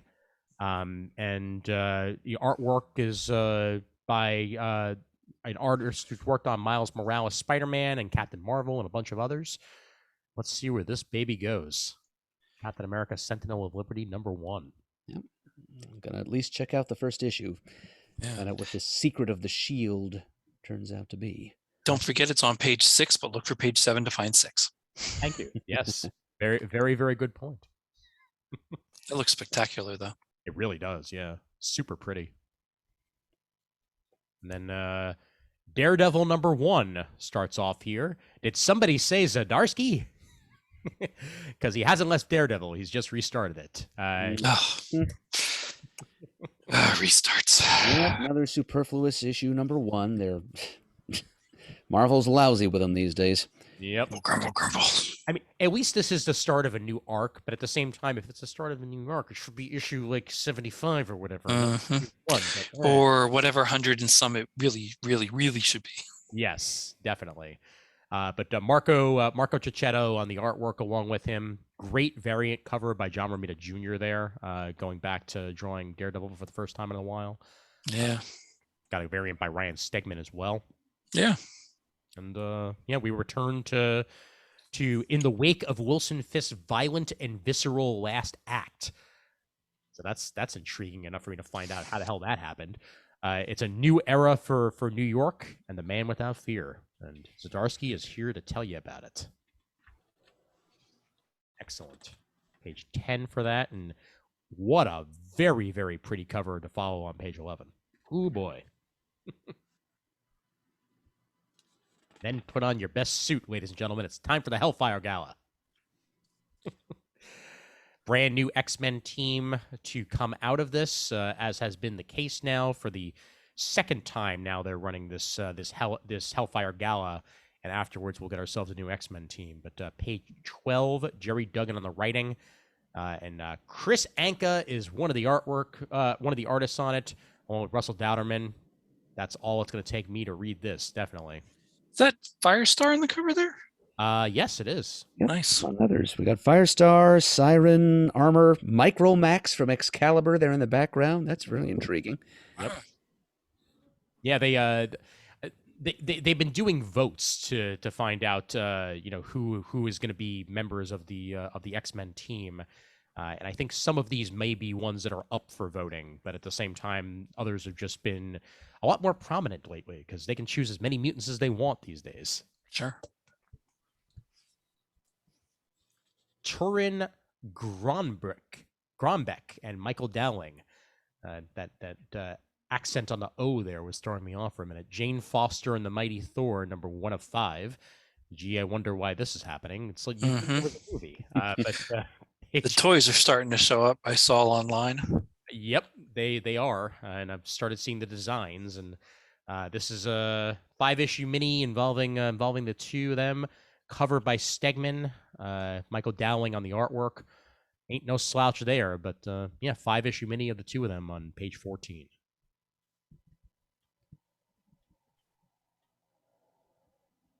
Hulkling and Wiccan getting a first issue here. I assume one shot, but Josh Trujillo and Jody Nishihima involved with this as they found their happy ending at last. This was an Infinity comic. So you can read it right now on Marvel Unlimited if you want to. Wow. Yeah, this is the United States of Captain America writer Josh Trujillo and Jody Nishihima writing Hulkling and Wiccan here on page 16. Oh, man. Romita Jr. is at his best when he is drawing Spider-Man. I really do think that. And what a cover for page 17. Yeah. Love it. Find out more about this Spider-Man and Tombstone arc here as we get to issue 5 of Wells and Romita Jr.'s ongoing. And then Ed McGuinness draws Amazing Spider-Man #6. Yep, it looks like 96 pages of story here. It's like a mini series in one package. Yeah. And it's Wells writing it and McGuinness drawing it, and it's Spider-Man versus the Sinister Adaptoid, the one-man Sinister Six. That's our landmark 900. So it's technically issue 6, even though it's Spider-Man number 900. Killing me. Legacy number LGY at number 900. Oh, so they're going to start doing that again. Okay. Yeah, I think they've been doing it for some time, actually. It's if you look at Marvel books on the stands right now, they do have little LGY numbering in print underneath the larger current volume numbering. Okay. I really don't mean to sound like a grumpy old man, but come on. Yes, I'm grumping right along with you, Shane. They just choose one numbering scheme, the one that goes all the way back to the beginning of the character's publishing history, and just stick with it. Stop treating us like we're infants, like we're just a bunch of little kitties being fascinated by the sparkly number ones being dangled in front of our eyes. That actually, I'll tell you what, that actually turns me off of reading books, or at least buying them off the rack. I might read them on the app, but if I see a continuous wave of number one this, number one that, and then a few months later another number one, no, I'll just read it on the app. I don't even bother looking at it on the rack anymore like that. Well, I remember it's harder to follow after enough of that. Yeah. I remember the first time they did this when, like when they had like a issue 12 and then suddenly it was back to, Amazing Spider-Man 672. And I remember just thinking to myself, how the hell am I filing this? Yeah. That was one of the first pings I had. I'm not going to be buying single issues much longer. And that's where I started. If I do put something in my collection like that, it's got to go in date now, not number. Yes, definitely. Yep. And of course, they're not putting release dates on covers anymore, so you have to open the cover, find the and get out your magnifying glass, and whole thing. Meanwhile, what do we think of this new Spider-Man 2099 comic? I mean, I know Orlando. This is his 4th issue here. It's nice to see Orlando back, and Alessandra Miracolo on the artwork. We get Black Widow 2099 involved here on page 20. Curious. I won't will wait to read it on the app at this point, just for my own interest. But I'm definitely interested in it. Yeah, and they're going to have the 2099 X-Men involved with issue 5, and then we get some Avengers going on as well in number 3. Oh, is this one of those ones that go? No, wait, 453. What? Yeah, I think somebody loused up the page layout here. Oh my God! That's what you get for no page numbers. Well, hey, it's usually DC that screws it up. This time it was Marvel, so there we go. Okay. The Avengers of 2099. I wonder if some of these Avengers are in some way related to A-Next, because I would like to hope that that's American Dream there as the female, the female Captain America. You think is that Moon Knight on the right? Yeah, it's supposed to be. Yep. Okay. Yeah, it even says, but one Avenger survived, Moon Knight, who has gathered a new team of heroes. Okay. Yep. Scrolling down even further here to the one that we've been waiting for. Yep.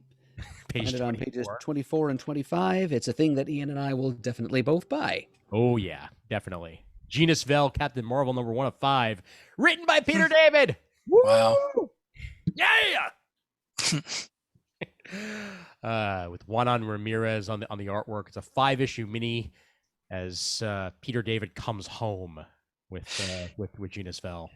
My first thought was to celebrate with you and go Shazam, but that probably wouldn't be appropriate. With no, you'd have to clang your wrists together. That's the equivalent for this this universe.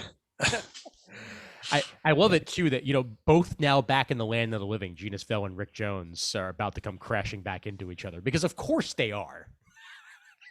Yeah, it was bound to happen. Yep. Only question is, I'm assuming this is going to be set back around the time of Peter David and Chris Cross's early 2000s run. And I think it would be a little difficult to try to do this story with this character in this look at this moment in time, like here in 2022. Well, I mean, supposedly Genis is back, so whether this is, I don't know. It's hard, because I'm pretty sure Rick Jones also just came back from the dead. So this may very well be, contemporary. Could this be spinning out of that Captain Marvel's story that was happening in Kelly Thompson's Captain Marvel run a few months ago? I'm thinking so. Yeah. But we're just gonna have to read it and find out, because I am definitely going to do that. Yep, and so am I. Come what may. Mm-hmm. Oh, and then on pages 26 and 27, we have a follow-up to the miniseries that I nominated as Best of 2021, Al Ewing and Javier Rodriguez's Defenders miniseries. This one is called Defenders Beyond. It is 5 issues long, and it's got a new team of characters, same creative team, different group of characters. It seems to me that this series of miniseries that Ewing and Rodriguez are doing, I'm guessing it probably resulted from a secret Defenders pitch that Al Ewing had in mind to do, because it's definitely following the old early 90s Secret Defenders format where it's a different group of characters for each arc. Yeah. And this time around, we're getting Kid Loki, and with him, fellow Young Avenger America Chavez, Taya, Galactus's mom from the last Defenders miniseries, the Blue Marvel, and Tigra.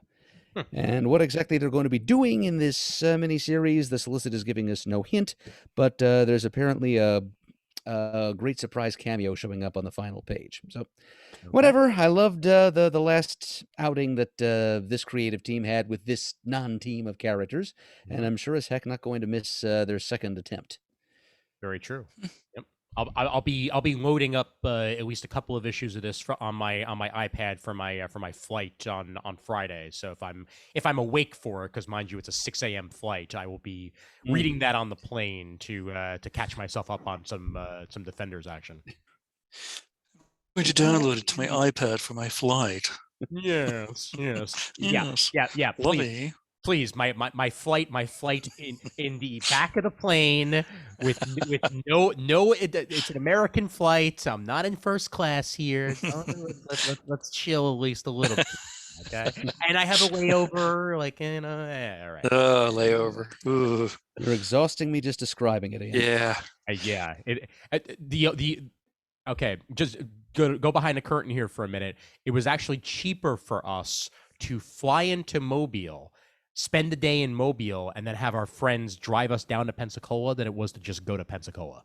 Oh, for heaven's sake! Yeah. So we're spending the day in Mobile, Alabama. We're flying into Mobile, Alabama, and then we're flying back home on the Tuesday from Pensacola. So that's our vacation upcoming. So I get to spend the day in a new city and then relax on the beach for a couple days after that. That's crazy. I'm sure you'll find some interesting things to do and eat and drink while you're in Mobile. Yeah. We've already picked out a brewery, so yes, nice. Definitely happen. Nice. I knew you would. Yeah. Now, meanwhile, page 28. Not only does the legendary George R.R. Martin superhero series come to Marvel, but it's Wild Cards: The Drawing of Cards, issue 1 of 4, by the one and only Paul Cornell, with artwork by Mike Hawthorne. That has me more interested in the fact that this is George R.R. Martin's series, because Paul Cornell is one of my favorite writers. He's written some of my favorite Marvel comics, and now we have a miniseries set in the Wild Card universe here by Paul himself. So looking forward to this on page 28. Yep.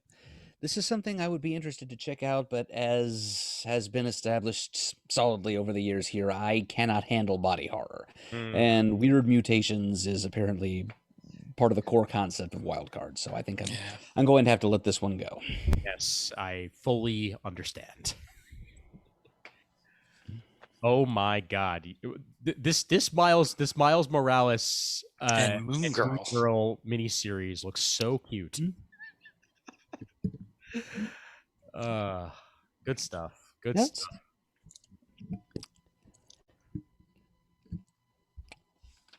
Got T-Rex. We got Moon Girl. What else can you possibly ask for there? And then Ralph Macchio's Thor, Lightning, and Lament on the same page with Todd Nauck on the artwork, baby. Ah, there you go. Yep. Under a Ron Lim cover. Mm-hmm. Nice package. 30. And then on page 31, we've got something called The Variants, which is basically a little multiversal romp between different multiversal variants of Jessica Jones. So it's an Alias series. It's Alias Goes Multiversal, and it's written by Gail Simone with art by Phil Noto. Oh, You know, Jessica Jones has never been my favorite Marvel character. I've dabbled in her adventures from time to time, but this is one series I cannot afford to miss because, yeah. Simone, she's writing it. Yeah. I can already potentially see this as being my best miniseries of the year. Like with a team like that on it, and a very cool concept. I feel like they're literally writing this for me. So we'll see how it all turns out. But I have my front runner already. You hear that, Gail? Live up to expectations. Yeah. Also, thank you for everything. You're the best. Steve Scroce, Clobbering Time #1 of 5 on the very next page. As Ben Grimm teams up with heroes across the Marvel Universe for some clobbering action. We know we're going to get some Hulk involved here, and that's always fun. It's basically a Marvel 2-in-1 miniseries with a Thing and a different guest star in each of these 5 issues, and all from the mind and pencils of Steve Scroce. Yes. Good stuff. Oh, and on the facing page, something else that we were all excited about when it was announced. Indeed. Yep. As discussed on a previous comic talk on page 33, Al Ewing and Tom Riley on Ant-Man, a 5-issue miniseries that will focus itself on pretty much all the Ant-Man at one point or another. But yeah, page 33, Al Ewing, baby. Yep. Ant-Man Past, Present, and Future, from Hank Pym, the original, to future Ant-Man characters that we haven't even seen in comics yet. Mm-hmm. So that'll be exciting. And it's all celebrating the 60th anniversary of Ant-Man. Yes. Looking forward to that. Okay. Deadly Neighborhood Spider-Man is a great name for a miniseries. I don't know if I'm going to pick it up. I don't even know if I'm interested. Just Deadly Neighborhood Spider-Man is dead on for a horror Spider-Man story right there. Yeah. 34. Agreed on all counts, including the uncertainty that I'll actually buy it. But Yep. It is a great title. I agree. And then on page 36 and 37, we've got an extension of Jed MacKay's great and underrated Black Cat run. It's a 5-issue miniseries called Iron Cat, in which Felicia Hardy and Tony Stark have to team up to find which mysterious new player is wearing the one-time Black Cat armor that Felicia wore for one story. It is to her what the spider armor from Web of Spider-Man #100 was to Spider-Man in the 90s. And now somebody's wearing it, and Felicia and Tony are hot on her trail. Oh, man. It's a cool armor. I'll give him that much. Like, it's way cooler than it deserves to be. I'm kind of happy that somebody other than Felicia Hardy is wearing it right now. But yes. Whoever it turns out to be, I am there for the ride. And the artwork is by Per Perez for that series. Nice. As long as it doesn't turn out to be Mary Jane, because we don't need that. Let's have it be somebody else. No. We've already seen our Black Cat and Mary Jane tie-in for the year, so we don't. Yep. Page 39. Marvel's attempt at a Pride one shot here sure does have some excellent backing to go behind it. We've got Charlie Jane Anders, Chris Cantwell, Andrew Wheeler, Alyssa Wong, and more, along with Stephen Byrne, Brittany Williams, and a whole bunch more on artwork.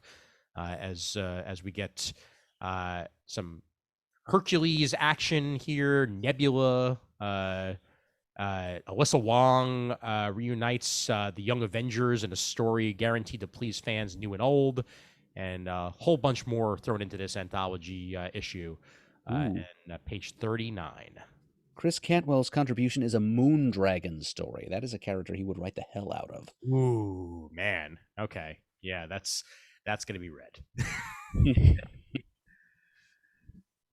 Issue 2 of 5 of the kind of sort of maybe Thunderbolts 5 issue page 41. Kind of sort of maybe. Yeah. And new Fantastic Four Marvel Tales, written by Walt Simonson, penciled by Art Adams. Wow. Yep, bringing us back to the Fantastic Four issues 347 to 349, where it all started here.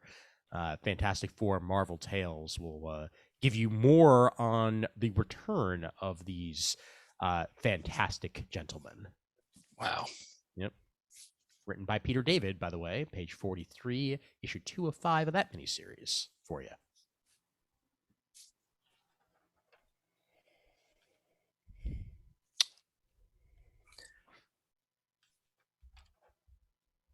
Okay. X-Men Legends issue 2. Once again, pointing that out, not only for the Roy Thomas writing, but Dave Wachter art, baby. Oh, yeah. Yep. It's a dream come true. Definitely. Wolverine versus the X-Men? What's happening here? It's Tuesday. Yes. Well, I keep seeing images of Mesmero in the background, so maybe he's got something to do with it. Perhaps. Kieran Gillen's Immortal X-Men continues as well. I have a feeling Immortal X-Men is definitely going to tie into that AXE, but I would think so, yeah.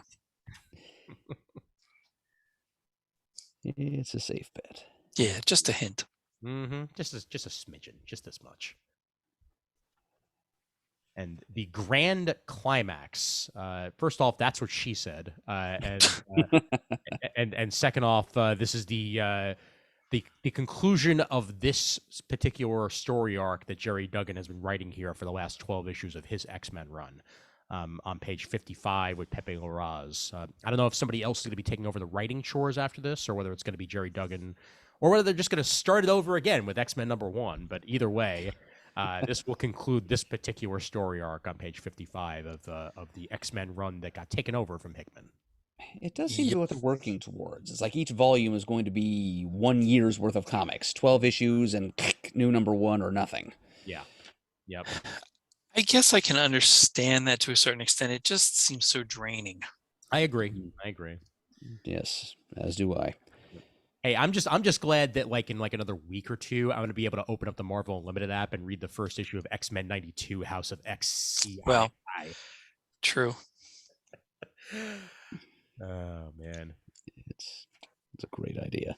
Yep. I'm just gonna play the theme song in my head when I flip to the first cover.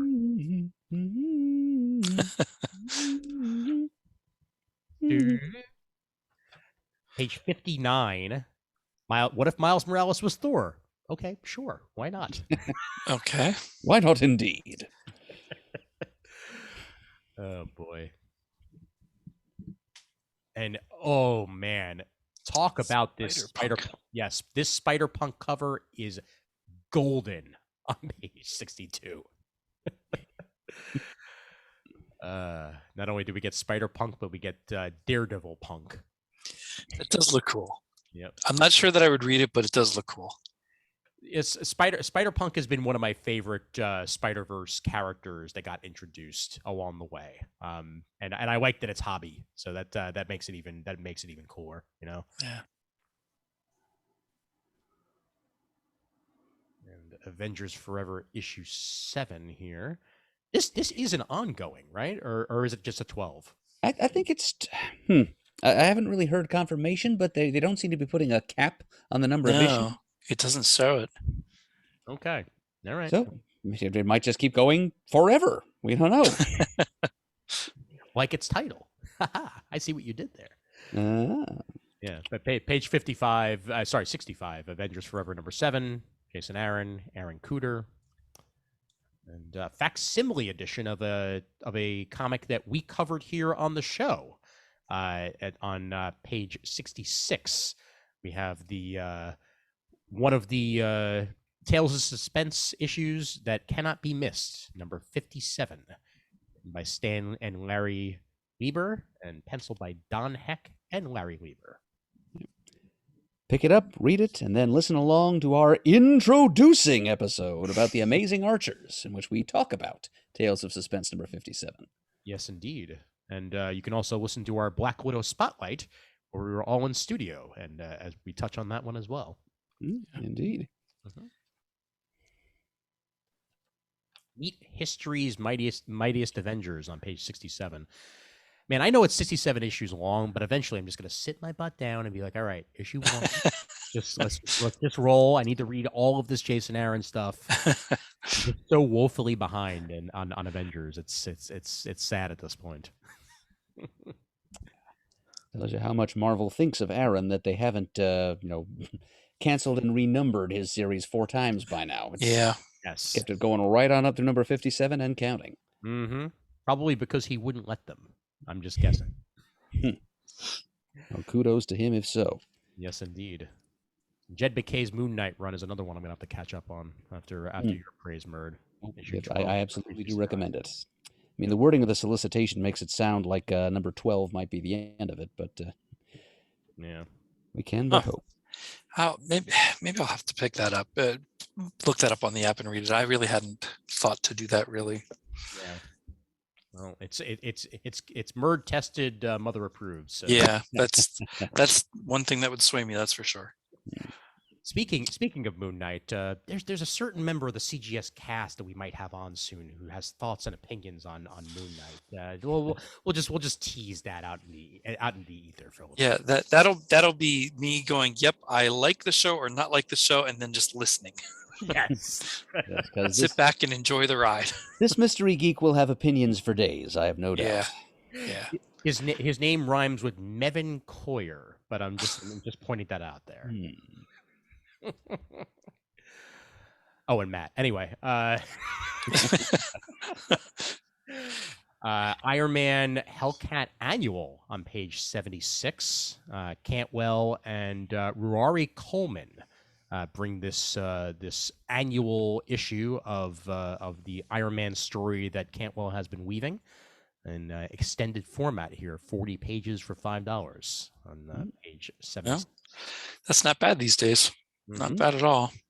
Indeed. It's 40 extra pages of Cantwell's Iron Man series, so yes, please. It's a focus on Hellcat, too. We get to dig a little bit into her past as a early Marvel Comics Archie knockoff character, basically. She was So we get to see some of her old supporting cast, like Hetty Wolf, who was kind of like Veronica to her Betty back in the old days. Yep. And issue 21 of said Cantwell series on the very next set of pages here on page 77. And on page 78, issue 12 of Kurt Busiek and Ildere Sinar's The Marvels. Which, again, I worry that this is going to turn out to be a secret maxi series, and number 12 will be all we see of it. I would love for there to be more. I would love for Busiek to go on to other sections of the Marvel Universe and really fulfill the promise of the concept a little more thoroughly. But if 12 is all we get, I'll take it and be glad. They are being nebulous with even the solicitation itself. Final truths revealed, and the Marvel Universe will be forever changed. Like those sound like final issue things to say. Yeah, they sure do. Yeah, Marvel's a little coyer than DC, for example, about coming out and telling you final issue. Mm-hmm. Yep. She-Hulk is another series you should all be checking out, and issue 5 is available on page 80. Rainbow Rowell and Luca Maresca on the writing and artwork chores here.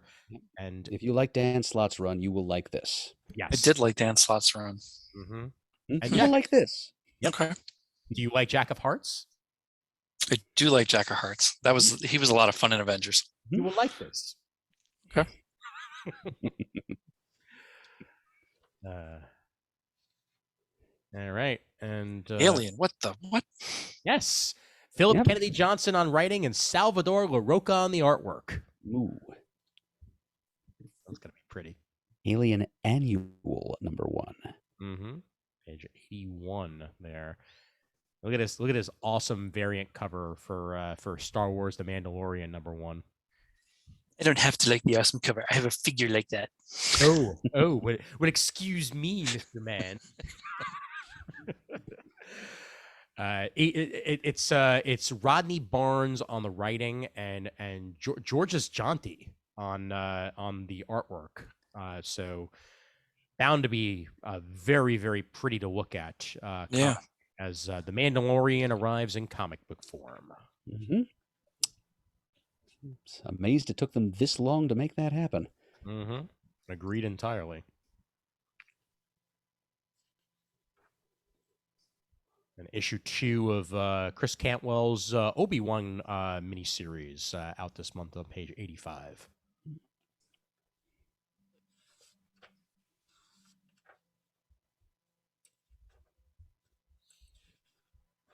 Okay, head over to trades here.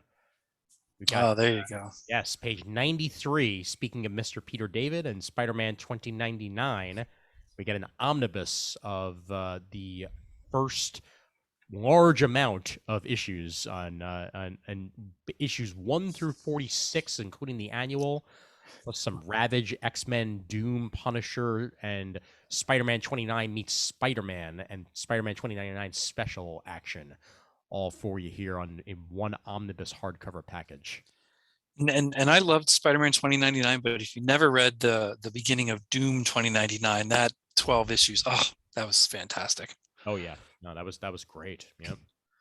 Plus, I mean, some of the names on this, other than Peter David, like you've got Mark Waid in there, you got John Francis Moore, Terry Kavanagh, Ben Robb, pencils by Rick Leonardi, Kelly Jones, Ron Lim, Chris Batista. It's an all-star cast. Yeah, it was good.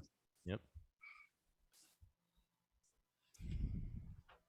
Now, this is something it's been a long time coming, and we mentioned even on our top 5 that we were waiting for this to come out.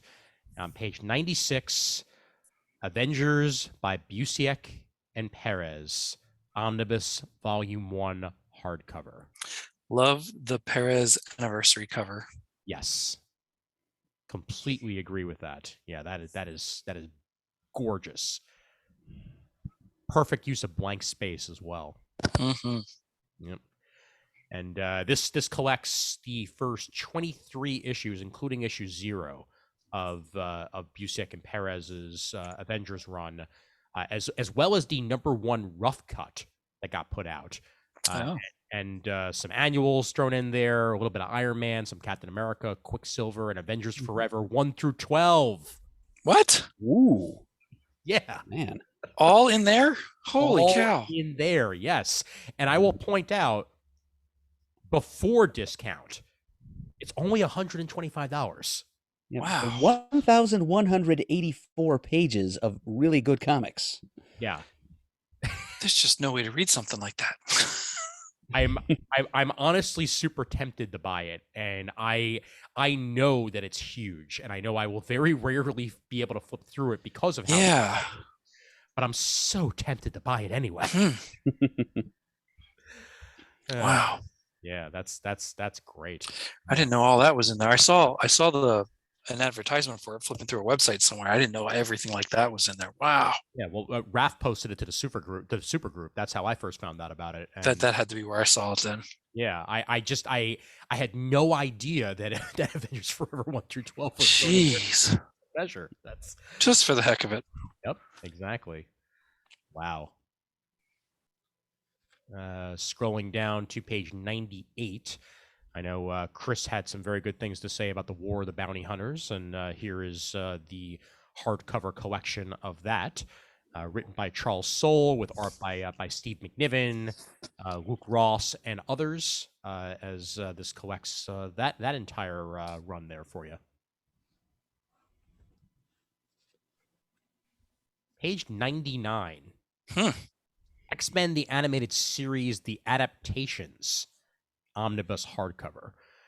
Now, there were softcover collections of X-Men Adventures not too long ago, but this does something that it does even more than that. This is written by Ralph Macchio, penciled by Chris, greats like Chris Batista, Andrew Wildman, and others.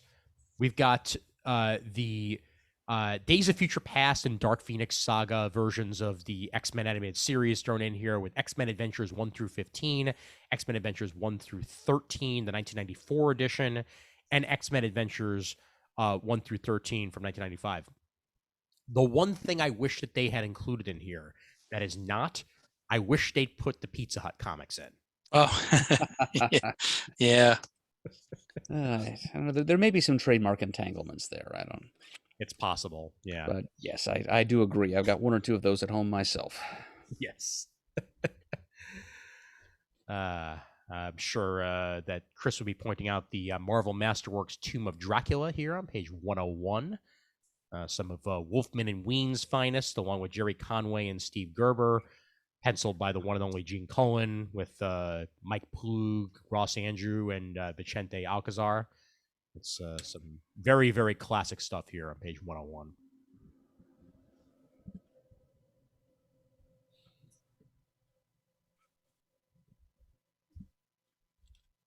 All right, scrolling down a little bit more here.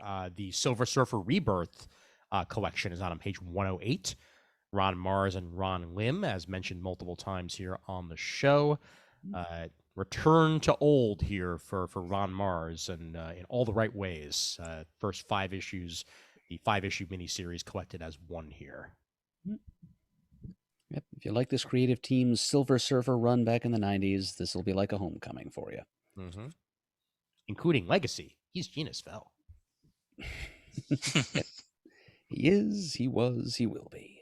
Yes.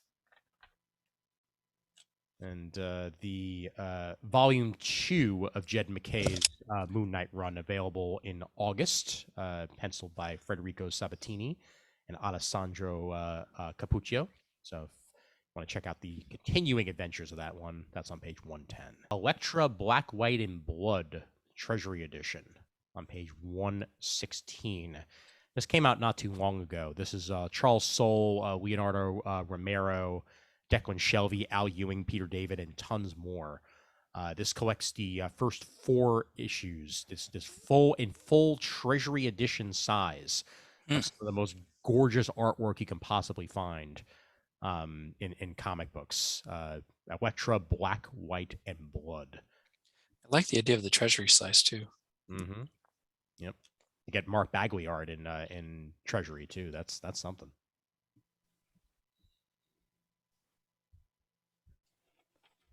Walter Mosley's Thing gets collected on 120. If you're waiting on that one, that 6-issue mini is there for you. Yep, it's your chance to get your hands on Walter Mosley's Thing. As long as it's not a giant-sized thing. I mean, that would be a bit too much. Yeah, too much to handle.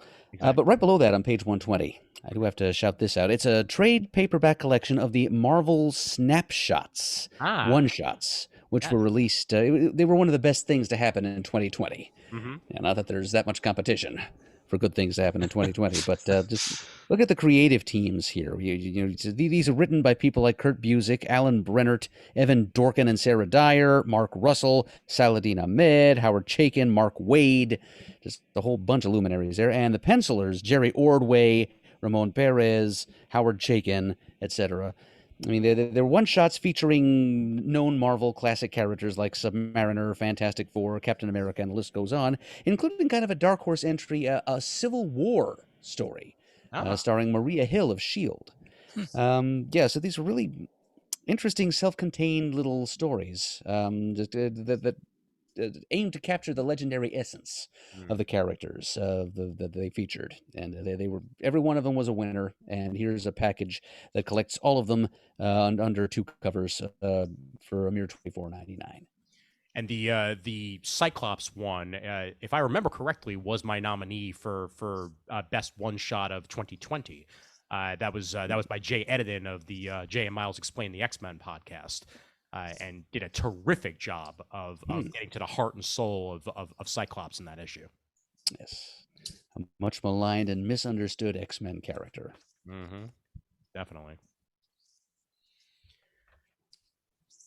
All right. Epic Collection Kang War. Some old that'd be nice. Yeah. Old school Englehart and Roy Thomas action with Buscema, Cockrum, Don Heck, George Perez, and more. Page 124. Featuring the wedding of the Vision and Scarlet Witch. Mm-hmm. Chris would want us to stop on page 126 to mention this collection of the latter days of the Power Man and Iron Fist run, including some stories written by Christopher Priest, back when he was still known as Jim Owsley, I believe. Oh, wow. Yep. So this it collects issues number 108 to 125 of Power Man and Iron Fist. Stories written by Priest and also Archie Goodwin, Alan Rowlands, Tony Isabella, and Mark Bright, who also drew some of it. Also some art by one of Pants's favorite artists, Greg LaRocque. Nice. I think that's about it, unless there's anything hiding on it here. You know what? I will mention this actually. X-Men First Class is getting republished. That's Jeff Parker's take on kind of like a ground floor update to the original X-Men. Penciled by Roger Cruz, Kevin Nolan, Nick Dragata, Paul Stein, and Colin Coover. A lot of the basis for this was then used by Bendis during his X-Men run as like the basis for an updated X-Men to wind up in our present day. Right. The all new X-Men. Yes, exactly. Yeah, and this was a great collection of I think they might have even been graphic novels as they were coming out. If not, then they were miniseries that were then immediately traded. But it's well worth your time if you haven't checked it out. X-Men First Class Mutants 101. This collects issues 1 through 8 of X-Men First Class and the X-Men First Class Special on page 132. Will not be out until July, so this is a pre-order for pre-order here. And that's it, gentlemen. Okay. Wow. Onward to the rest of the book. Well, I must take my leave though. I have to go. Please, by all means, Shane, thank you for sticking with us as long as you could. Oh, thank you. That was a lot of fun to go through.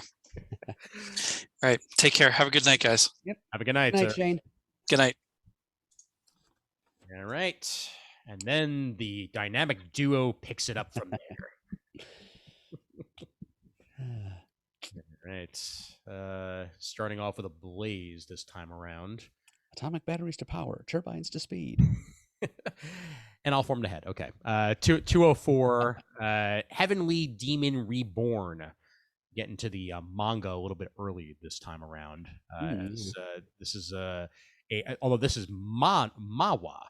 So it is not manga. It's a webtoon sensation, Heavenly Demon Reborn, arriving to the comic book scene with O Emperor as the writer and Gamguk as the artist.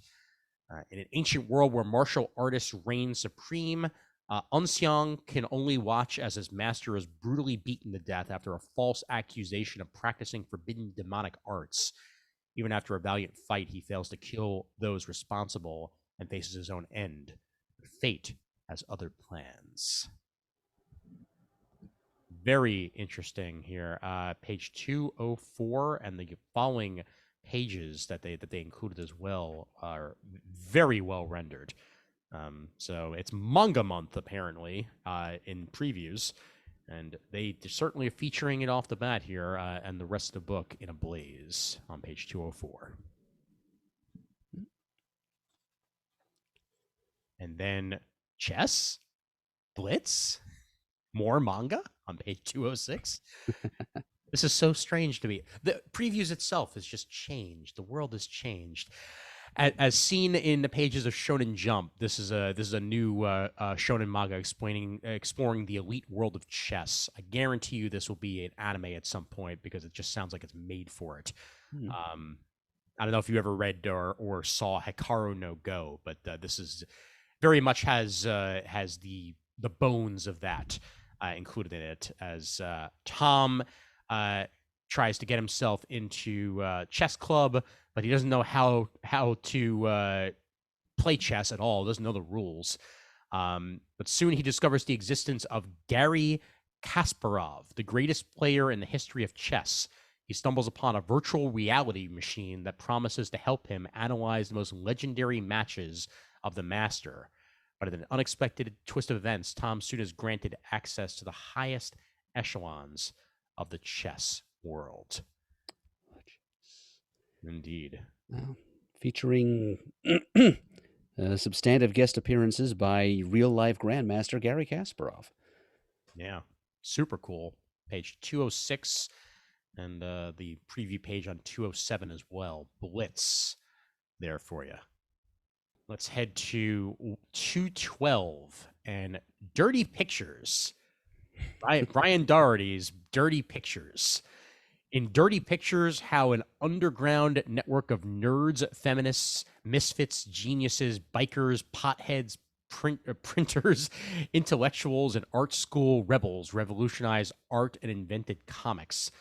Author and journalist Brian Daugherty tells the wild history of the outlaw, outsider, and sometimes illegal world of underground comics. And that is comics with an X. Indeed. Yes. Thank you for pointing that out. So comics. There we go. That's right. With a narrative twist that weaves together the stories of Harvey Kurtzman, R. Crumb, Trina Roberts, Spain Rodriguez, and Art Spiegelman, among many others. Daugherty details the first complete narrative history of the movement, including 60s and 70s in New York City, San Francisco, LA, Cleveland, and Chicago, and more. So this is comic book history for you all there on page 212. Yeah, interesting stuff. It's a dimension of the comics medium that doesn't get nearly as much ink as the mainstream superhero stuff. But yeah, so this is a cohesive narrative history of underground comics. And the solicit tells us this has never been attempted before, and I think it's about time. Amen to that. Yep. Happy to see it. Only $30, by the way, before any sort of discounts. So yeah, not bad. Not bad at all. Paul Tobin on page 214. Aftershock, A Calculated Man. Brand new series for Paul Tobin, and the second mention of Alberto Albuquerque this month as well. As a verifiable math genius, Jack Beans used to run the numbers for the Pinafore crime family until one day he ran them too well and concluded that the only way out of his life was in a casket or witness protection. So he turned state's evidence and ran. Now the Pinafores are out to end their favorite accountant. Little do they know that Jack's skills with math and his perfect memory have made him a better killer than anyone could ever realize. What follows is a journey full of murder, mayhem, and mathematics. Well, if you ever ask, they alliterated. That's how they get me. Yes. I was going to say, if you ever ask the question, man, when am I ever going to use algebra in real life? The answer is when the mob is after you. Oh, man. Yep, that's great new premise from Paul Tobin. Definitely, yep. Then page 218 out of Aftershock, Where Starships Go to Die. Great name. Mark Sable on the writing and Alberto Licati on the artwork.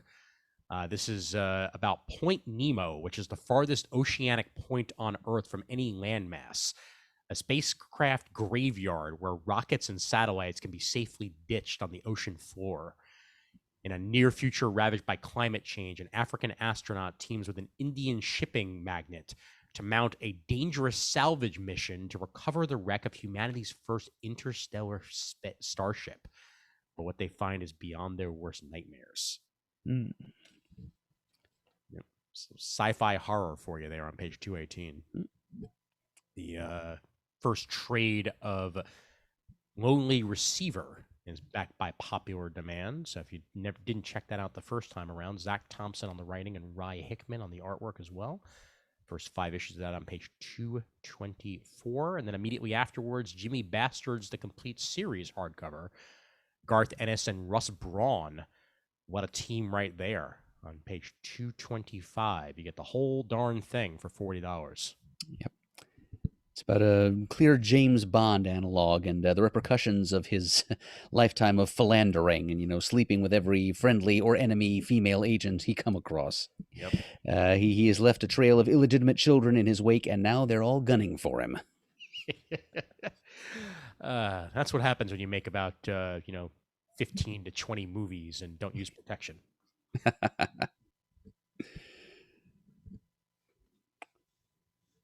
We got to make a stop at Ahoy here on page 228 for the latest in a string of The Wrong Earth one-shots. Yes. The concept behind the Wrong Earth, if you're not familiar yet, by the way, is it's about the interaction between a campy Adam West-style Batman analog called Dragonfly Man and the Dragonfly, which is a gritty 80s-style, borderline psychotic Batman analog. And the friction that develops when mishaps send them into each other's respective parallel Earths. This one shot, the creative team is Mark Waid and Leonard Kirk. So just buy it, will you please? And as always, it's got a cover by our friend Jamal Weigel. Yes, indeed. Yep.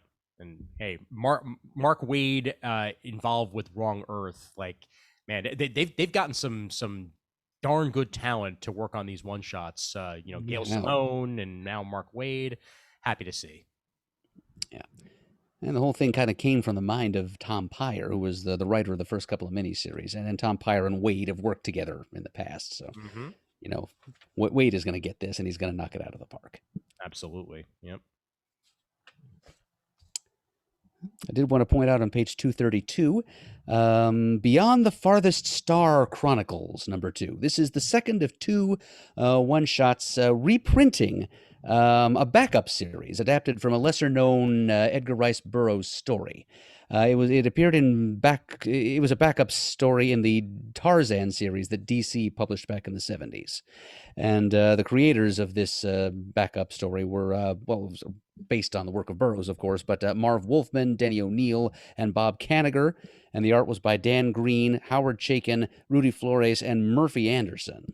So I just got the first issue of this in my DCBS shipment yesterday. It's looks great. I mean, it's classic Bronze Age, retro-styled science fiction. So it's just a treat that you're not going to see back in print anyplace else. Absolutely. Yep. So rather than hunting down old 70s issues of Tarzan, save yourself the trip and just buy American Mythology's collection of these things. Yep. Certainly make it a lot easier. Page 238. The best Archie comic ever special.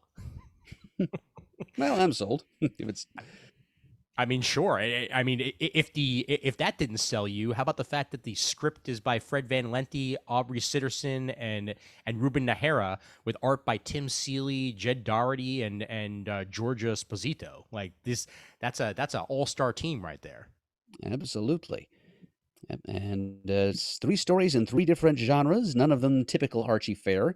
You've got Superhero with Archie as Pureheart the Powerful, featuring what looks like it might be a bizarro Pureheart, so I'm all in for that. A Barbarian story starring Jughead, and Veronica Lodge, the Woman from Riverdale, in an espionage story. So it's something for everybody. Yes, it is. Yep.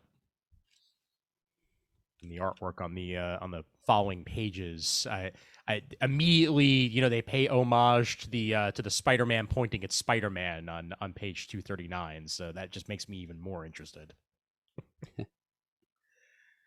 Oh yes, who the heck are you?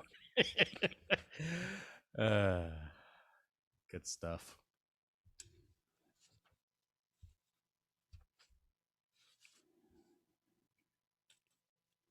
$245, continuing the LGBTQ month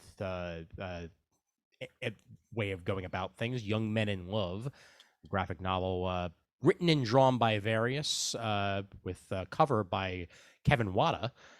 This is about everything from haphazard pirates to wayward ghosts, dashing knights, rampaging kaiju, and more in this unique anthology, Young Men in Love, on page 245. Greg Hurwitz joining with Mike Diodato Jr. for New Think, #1 on page 250. This is a Black Mirror-style anthology, each issue featuring its own art team, as it takes a look on an unflinching look at the rapid proliferation of technology and the cultural polarization of the U.S. today through the funhouse mirror of sci-fi. Stories that need to be told. Mm-hmm. Yep. That's a great team there for the first issue, definitely. Yeah. Love that cover. Yeah. iPhone as forbidden fruit. Yep. Greg Hurwitz, known for his novels, and is a New York Times best-selling author at that, and now digging himself into the world of comic books. We got Red Man on page 254. Yep. No relation to Method Man now. No, very different. But this is from the studio that created the cult TV show Ultraman. which is both a Marvel comic series and a Netflix show, but long before then was a long-standing Japanese character. Here is Redman, the kaiju hunter. But they make it sound like Ultraman was invented like last year. Right? We know better. I know. But this is trapped in a desolate and yet somehow familiar world populated with a vast array of the ferocious beasts known as kaiju. Redman continues his endless red fight, battling tirelessly to cull the monsters. With each fierce battle, the mysterious blood-spattered hero sinks closer to his prey, ready to strike. Yeah, seems like it's slightly more morally ambiguous and perhaps mentally unhinged version of Ultraman. So, Yep. interesting way to explore the underbelly of the Ultraman concept, I guess. Definitely. Yep. It's on a Behemoth on page 254 with Matt Frank being the man behind it all. 257. Night Janik. What if Zelda and Conan had a child? The answer is Night Janik. Grab the award-winning graphic novel collected in English for the first time ever. 257. I will think about it. Kind of makes me wonder in which language it was originally published. Yeah, that's a good point. They don't make that clear. I wonder if I could find that out through the power of the interwebs. We shall see. Yeah. I'm squinting at the creators' names on the cover, which are not going out of their way to tell us either, which is probably not a good sign for the way Behemoth does business. But I would guess Polish. I'm locking that guess in. Yeah, that sounds like it probably is a good guess there. It's Robert Sinecki, apparently is the name behind it. I think I found it on the Simon & Schuster website. Perhaps if I click on that. Nope, never mind. The about the author told me nothing. Nothing. Ah, well. I'll figure it out eventually. Yeah. Okay.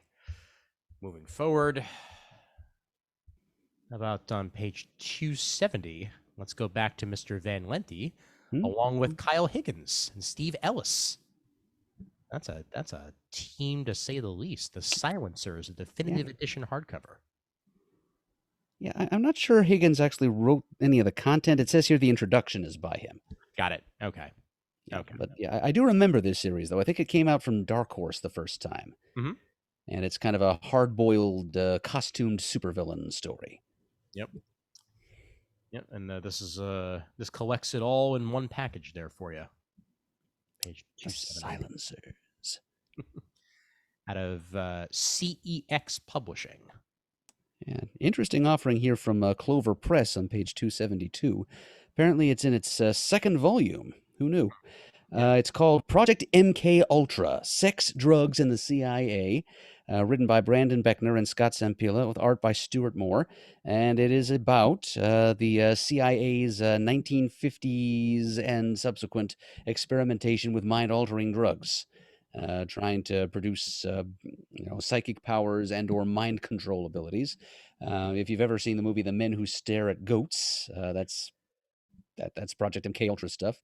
And this is interpreting it in, psychedelic visuals. And it, I tell you what, if these were in soft cover and a little less expensive, I think I'd be putting them in my cart right now, because it's it's pretty fascinating that any branch of the United States government in the mid-20th century was actually doing the stuff that these people actually did. Yeah, that is indeed fascinating. And the first volume is offered again on the very same page. So for those of us who did miss it the first time around, it is available once more in previews on page 272. Very next page, 273, Sonar by Sylvian Runberg, with art by Chi Yang Ong. Off the coast of Sicily, skilled driver Alice joins a team of explorers in search of the Sun Horse, a decadent luxury yacht from the 60s containing a priceless collection of art. But the young woman quickly discovers that it's more than a wreck. The Sun Horse has become a habitat where deep sea creatures live in ambush. That's a cool concept there. Yeah, it's a heist movie and a sea monster movie all in one. Yep. That's Sonar there on 273. Page 276. The Very Final Last Girls. Great name there. Josh L. Serkey and Z Crockett are the creative team behind it.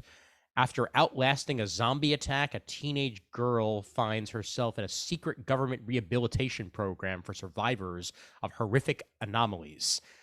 In other words, summer camp slashers, nightmare weavers, pod people, etc., etc., etc. Yeah, I saw the movie Final Girls, and this sounds like it's almost like a sequel to that, and I am all for that. Yeah, the movie Final Girls has an entire group of teens stuck in a horror movie where they have to get to the ending. Yep, another interesting meta deconstruction of the horror movie genre. Definitely. Del Rey, right underneath that, same page. Star Wars from a certain point of view, The Empire Strikes Back. Star Wars became the true saga it is with the release of The Empire Strikes Back.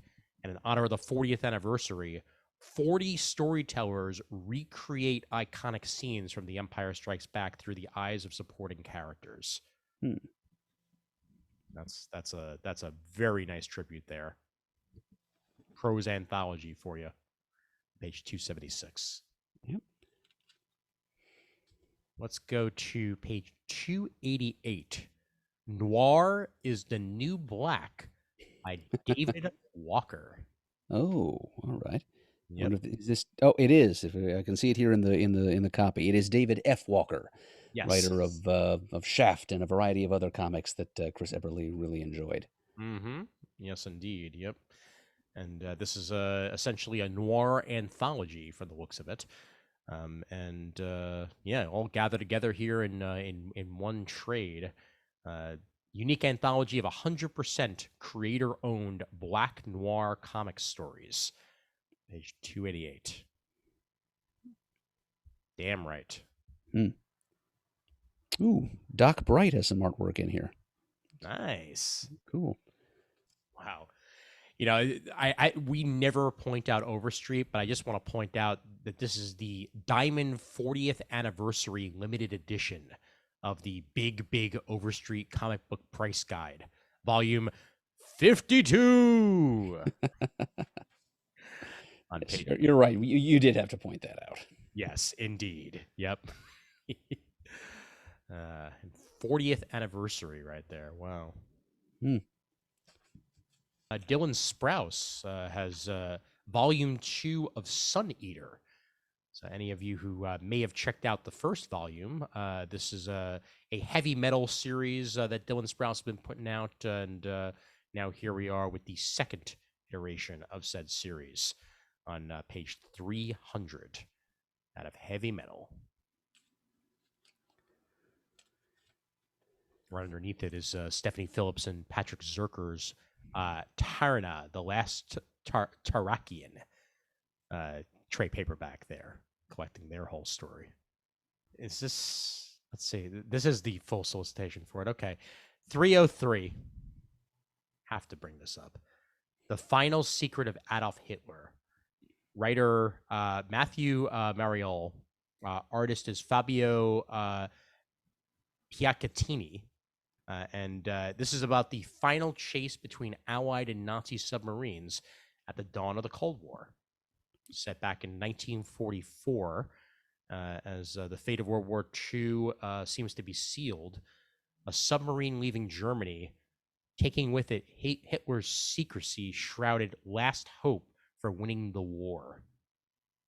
Huge book here for fans of history, and I'm sure Mr. Eberly would love to check this out as well. The Final Secret of Adolf Hitler on page 303 out of Humanoids. Yeah. Looks great, too. Yes, it does, yeah. Striking artwork. And suddenly, IDW. So weird. This is going to take me a very long time to get used to. Yep, this is where it's ended up. Yep. On page 310. Yes, indeed. Yep. Well, I mean, on this page, I mean, we do have G.I. Joe Real American Hero, number 295, with a cover by Freddie E. Williams II. Larry Hama, of course, on the writing chores there as we get to the 295th issue of his continuing G.I. Joe saga. So I have to point that out on the 310.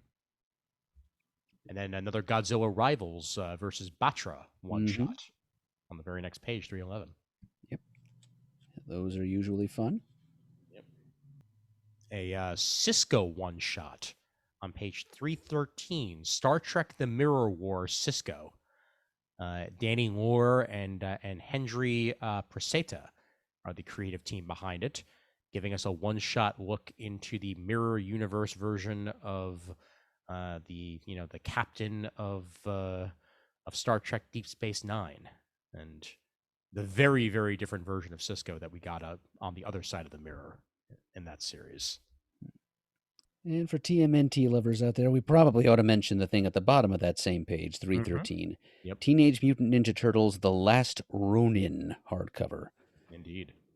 By Eastman and Laird. It's a collaboration by the creators, and it's kind of a last Turtles story kind of thing, showing one possible future, one ending of the TMNT legend. And it's got friend versus friend, post-apocalyptic events in New York City. So it's like Old Man Logan for the Turtles. Yep. Or Teenage Mutant Ninja Turtles: The End, to go by another moniker. Yep. Mm-hmm.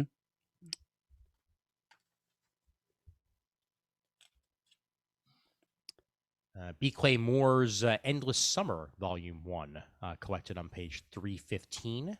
So if you're waiting on that, this is a full graphic novel by B. Clay Moore and Shane Patrick White, all about a former FBI agent who gathers a group of young kids to counter communist and criminal activities on the streets of the California coast.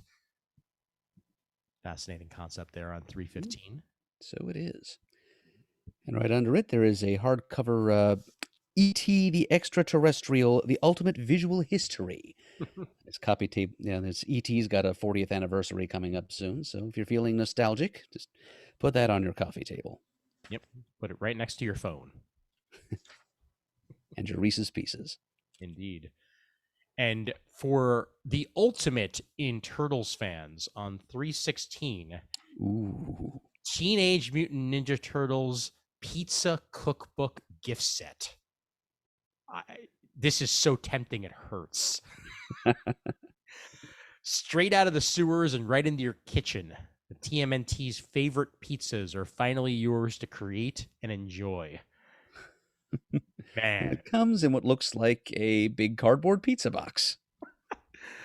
Oh, you don't need this, Ian. You don't need this. You don't even make pizza. You don't need this. I'm just gonna keep saying that over and over again in my head. You are in control. Yes, I am in control. I'm not adding this to my wish list to then be purchased on my next birthday by someone that I know. No, it's not happening. 316.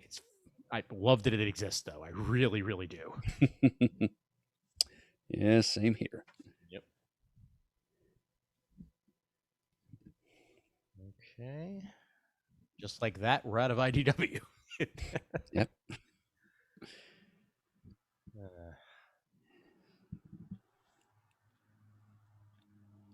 Okay. Well, because of where we are, we're not too far from what we would consider the bottom. But let's see what's before that. 322. Potions Inc. by Eric Burnham. The call of adventure always seems to hang up whenever Randall Jones tries to answer it. I'm glad that there was a dash there. It actually helped me say it. Yeah, it's a bad break. It is, yeah. Leaving him facing the dull future of working in his family's successful potion shop. But when a powerful artifact is stolen from his parents and puts them under a terrible curse, Rand finally gets his quest he's been after his whole life. Potions Inc. there by the one and only Eric Burnham, and Stellaria on the artwork.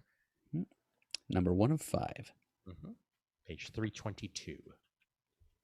Now, if you love yourself some David Bowie, yes, and that biographic novel with the all red artwork from a couple of years ago wasn't enough for you, on page 326 from NBM, we've got another David Bowie retrospective in hardcover. It's by Lamy Thierry and Nicolas Finet with art by Various. Let's see. He explored 1,000 styles and crossed the ages with splendor. His loss leaves an immense void. To fill it, discover his incredible destiny in this comics biography. So there you go. It's 176 pages long. Yep. Great cover, too. Yep, that it is. It's from the Aladdin Insane period, I think. Yep. Offered again, as mentioned multiple times on here, is the Beatles in Comics hardcover on the very next page, 327.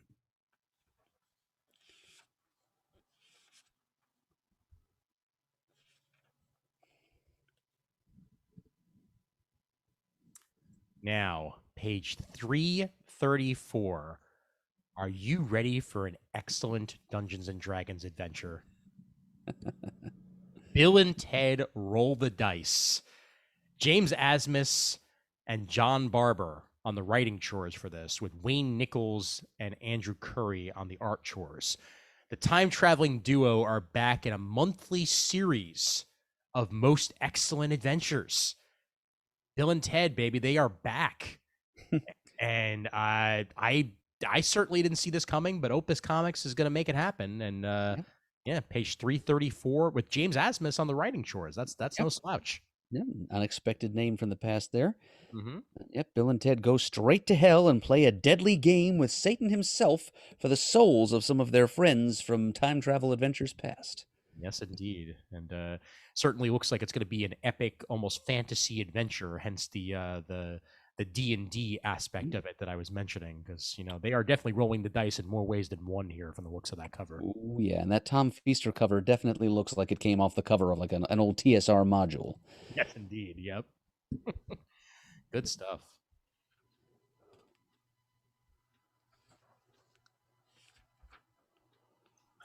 Page 336. I'm just going to mention these all in one group here. That if you haven't checked out the Penguin Classics Marvel collections, they have Captain America, Spider-Man, and Black Panther all listed here.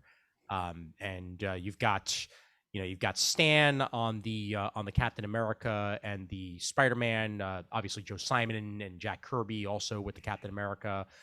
Don McGregor and Stan, along with Jack Kirby and others for the Black Panther stuff.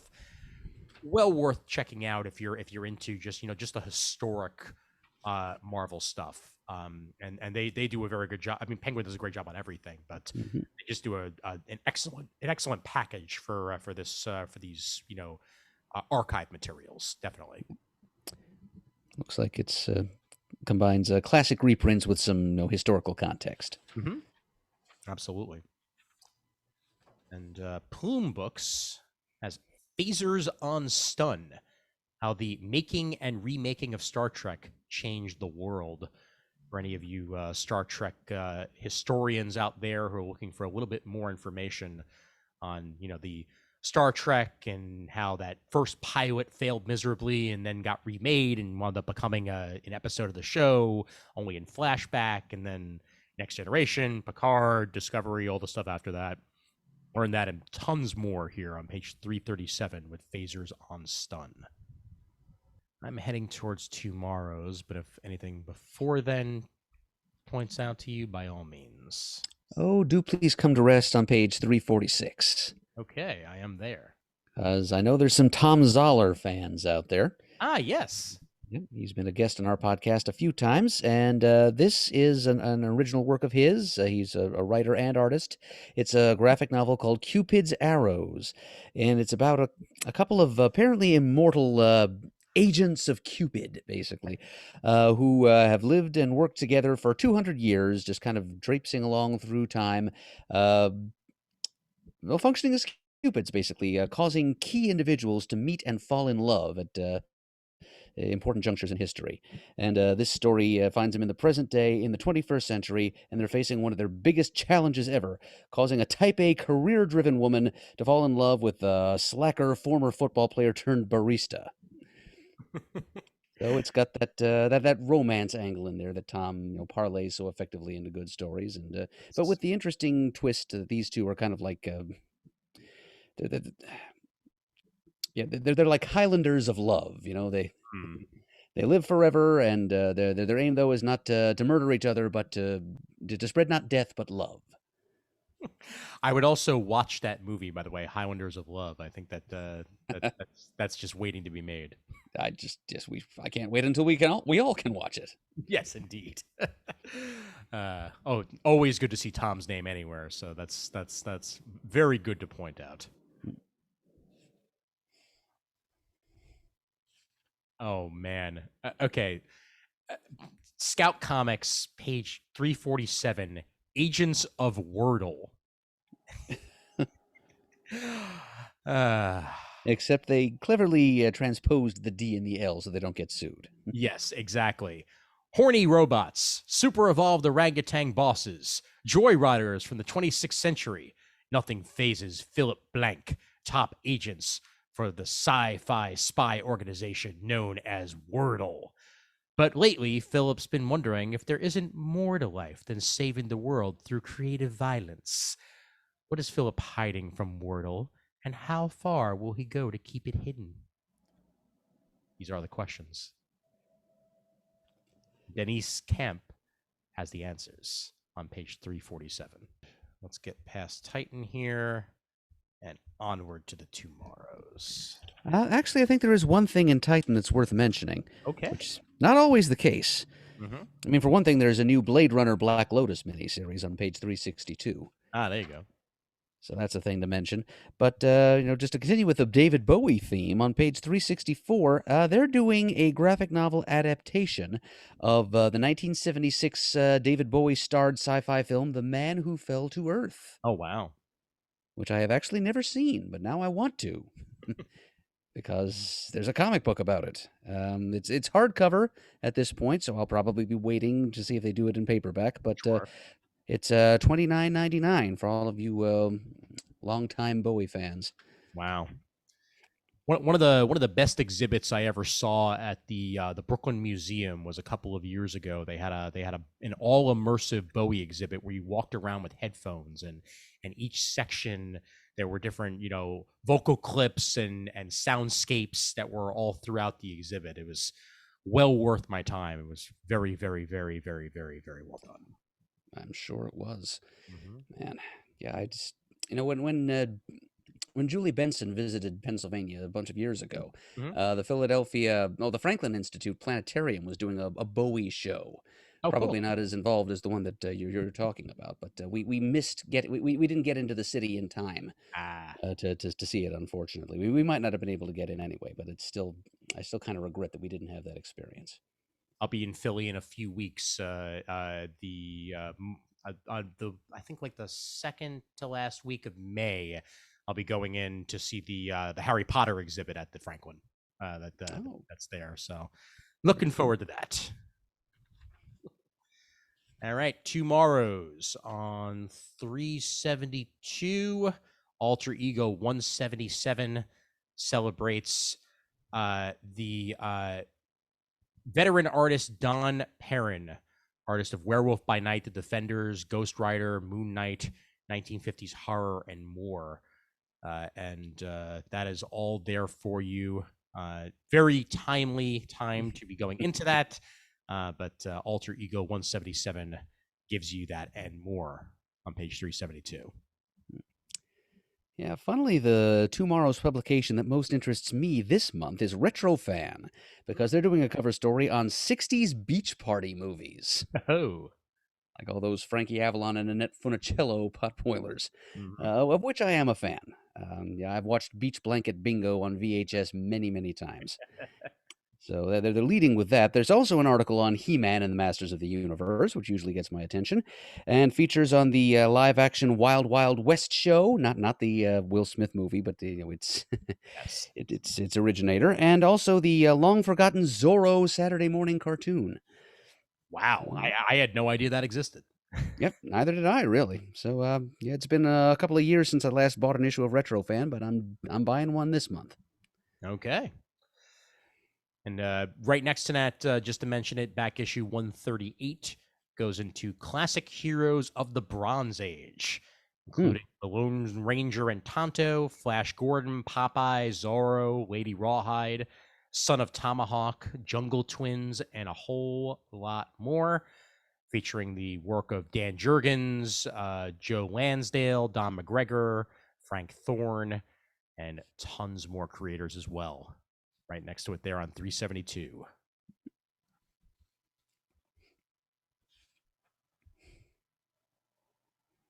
Mm. 373.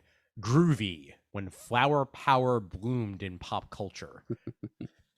From Woodstock to the Banana Splits, from Sergeant Pepper to HR Pufnstuf, from Altamont to the Partridge Family, Groovy is a far-out trip to the era of lava lamps and love beads. Check that out for a little bit of comic book 60s history there on 373. Yep, I've read, I think, the first third of that book. I haven't finished it yet, obviously. My copy of it is actually waiting for me in Stone Harbor when I get back there at the beginning of summer. But I will finish it. It's perfect reading for the front porch at our beach house down there. Excellent.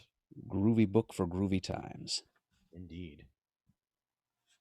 377, if you've been following Shadow Man, this is Cullen Bunn's ongoing. This collects the second trade of that, issues 5 through 8. And Harbinger Book 2 on the very next page. Advanced solicitation for that one on 378 collects issues 5 through 8 of that new series. More science fiction here, kind of on the order of that anthology from Greg Hurwitz and Company. On page 380 out of Vault Comics, it's called Mindset by Zach Kaplan and John Pearson. It's about a tech geek who develops an app that he hopes will help to cure its users of their technology addictions, but instead he finds that he's accidentally discovered mind control. Oh boy. A dangerous cult following develops around this new app, with lies, conspiracies, and murder in its wake. Are they helping people or controlling them? I suddenly want to buy Mindset. Yes, I will purchase several copies. I will give them to all my friends and also my enemies. Good stuff. Good stuff. Yeah, no, it seems like a pretty cool concept. And I'm always into accidental discoveries when it comes to technology. Just letting the demon out of the bottle. Mm-hmm. Yep. Page 380.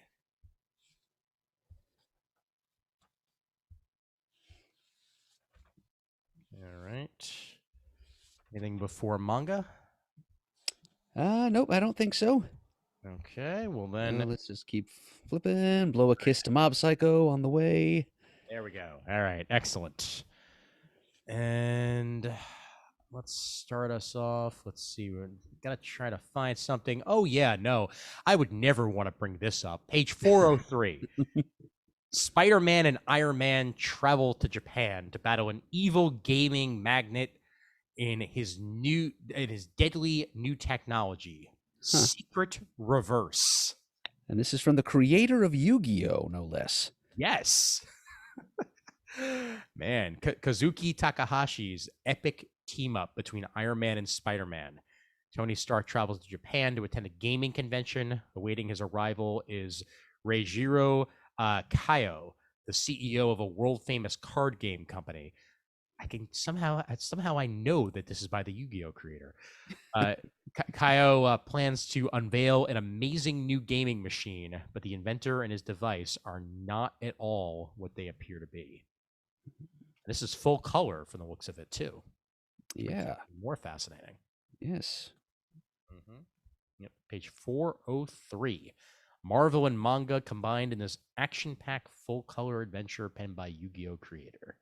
Well, there you go. Those are superhero fans out there who keep claiming that manga isn't for them. Maybe this manga is for you. Yes, maybe. Page 405 over in Viz. To Strip the Flesh. Story and art by Oto Toda. Chiaki Ogawa has never doubted that he is a boy, while the rest of the world has not been as kind. Bound by his mother's dying wish, Chiaki tries to be a good daughter to his ailing father. When the burden becomes too great, Chiaki sets out to remake himself in his own image and discover more than just personal freedom with his transition. He finds understanding from the people who matter most. So a story of change and transition here on page 405. To Strip the Flesh. Right. Try to find one more here. Oh, it's the final volume of Deadpool Samurai, so I'll bring that up too. For anybody who's a fan of Marvel Comics who just can't get into manga, here's another one for you. It's Deadpool Samurai. Come on, there you go. Yep. Volume 2 of 2. It's not that big a commitment, and it's only $9.99. Yep. Page 409 for that one. Yep. And let's see. I'm going to try to find one more. I'm basically searching for one of the weird names at this point because I always love to just find one of the best translations. Page 417. My youth romantic comedy is wrong as I expected. That's volume 14, though. Let's see if I can find another volume 1. But anyway, you were going to say, Murd? If we'd gone just one page further, we would have come to volume 1 of I'm Not Meat, Get Your Filthy Paws Off Me. Yes. There we go. That's what I'm talking about. In this wild new sex comedy, you've never seen couples like this, cougars like this. Okay, then. I believe I've read enough. But you definitely found what I was looking for, to say the least. Let's see. What I will point out in a much less risque way, a picture book for everybody from a Medium on page 419, The Discovery of Anime and Manga, the Asian Hall of Fame. The cute red panda Dao meets history come alive by transporting the kids Emma and Ethan back in time. Together they learn how fantastic creations came to be and zip back to the future. Kind of in a Disney ride sort of way. Oh, yeah. Getting the history of anime and manga there for you on page 419. Yep. And cartoon red pandas are kind of hot right now. Yes, they are, indeed. And I believe that is a bolt shot on my end. Yep. And my bolt is equally shot. I didn't notice anything in the swag part of the book. No. I didn't notice anything in the swag part of the book that I felt was truly worthy of mention. And just avert your eyes, Ian. I know. You know what? Nope. Let's just go down to M13, shall we? Just so I can talk about it. Not that I'm going to buy it or anything like that, but because I literally whatever you have to tell yourself, Ian. Oh, I know. Well, that and I have nowhere to put it, so that also helps. Until I'm living somewhere else, statues like that are not going to happen. But let's see. Here we are. Went a little bit too far. Oh, this is actually kind of cute too. The Marvel animated style Loki statue. That's pretty cool. Yes, here we are. M13, a 1/7 scale resin mini bust of some of your favorite Gargoyles characters, including Goliath, Demona, and coming soon Xanatos. These are awesome. Diamond Select Toys release. If you just want to have your Gargoyles for display, then this is a very good way to do so on M13. Yep, I've got to add that show to my long-term Disney Plus viewing list. Actually, I added it a long time ago. I just need to act on it. I need to actually start watching some of this stuff. Well, there you go. And that is certainly a bolt shot on our end. And we went a little bit long this time around, but there was a lot to talk about this month. And I'm glad that we got to talk about as much as we did. Yeah, me too. And help out a listener and brother in arms in the process. Yes, indeed. And as a reminder, you can find out more about the Whatnot website, which again I'm going to have to tell Jim Seguin that they took his word. But whatnot.com is where you'll find Sean Wheatley, Mr. Left Coast Love himself, and as he sells off his collection in. Usually reader copies, and he'll be doing it in his collections as much as possible. His first actual auction will be taking place on April 20th, starting at 4 p.m. Pacific, 7 p.m. Eastern. And Whatnot itself is part shopping, part community, and part event. And go ahead and check it out there, and we'll have the link in the show notes and on the supergroup for you to check out. So. Bye. Left Coast Love stuff. Yep. Help our friend move around in his house again. Yes, indeed. Yes. And a reminder once again on that deadline for the best of results. Yep. You got until end of day on April 24th. Excellent.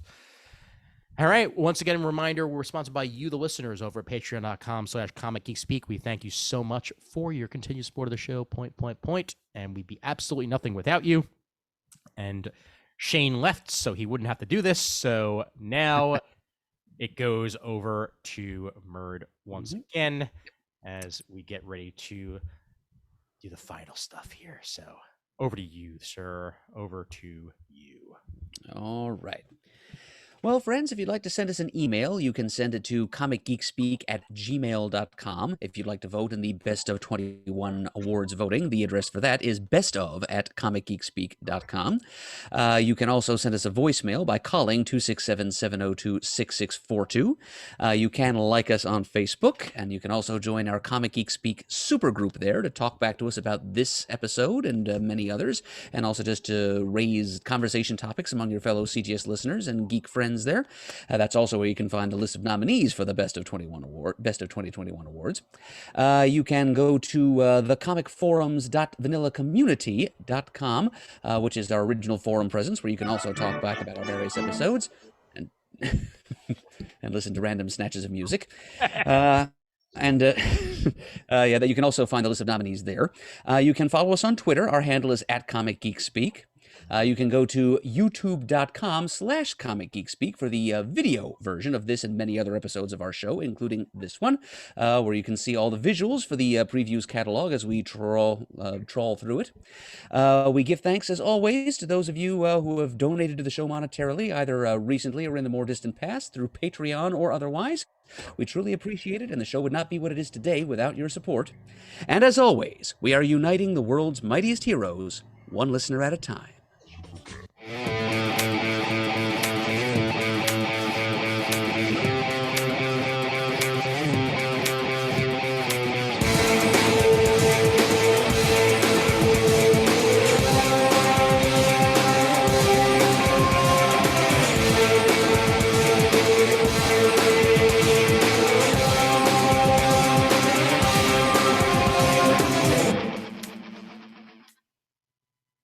Previews day is a very dangerous day.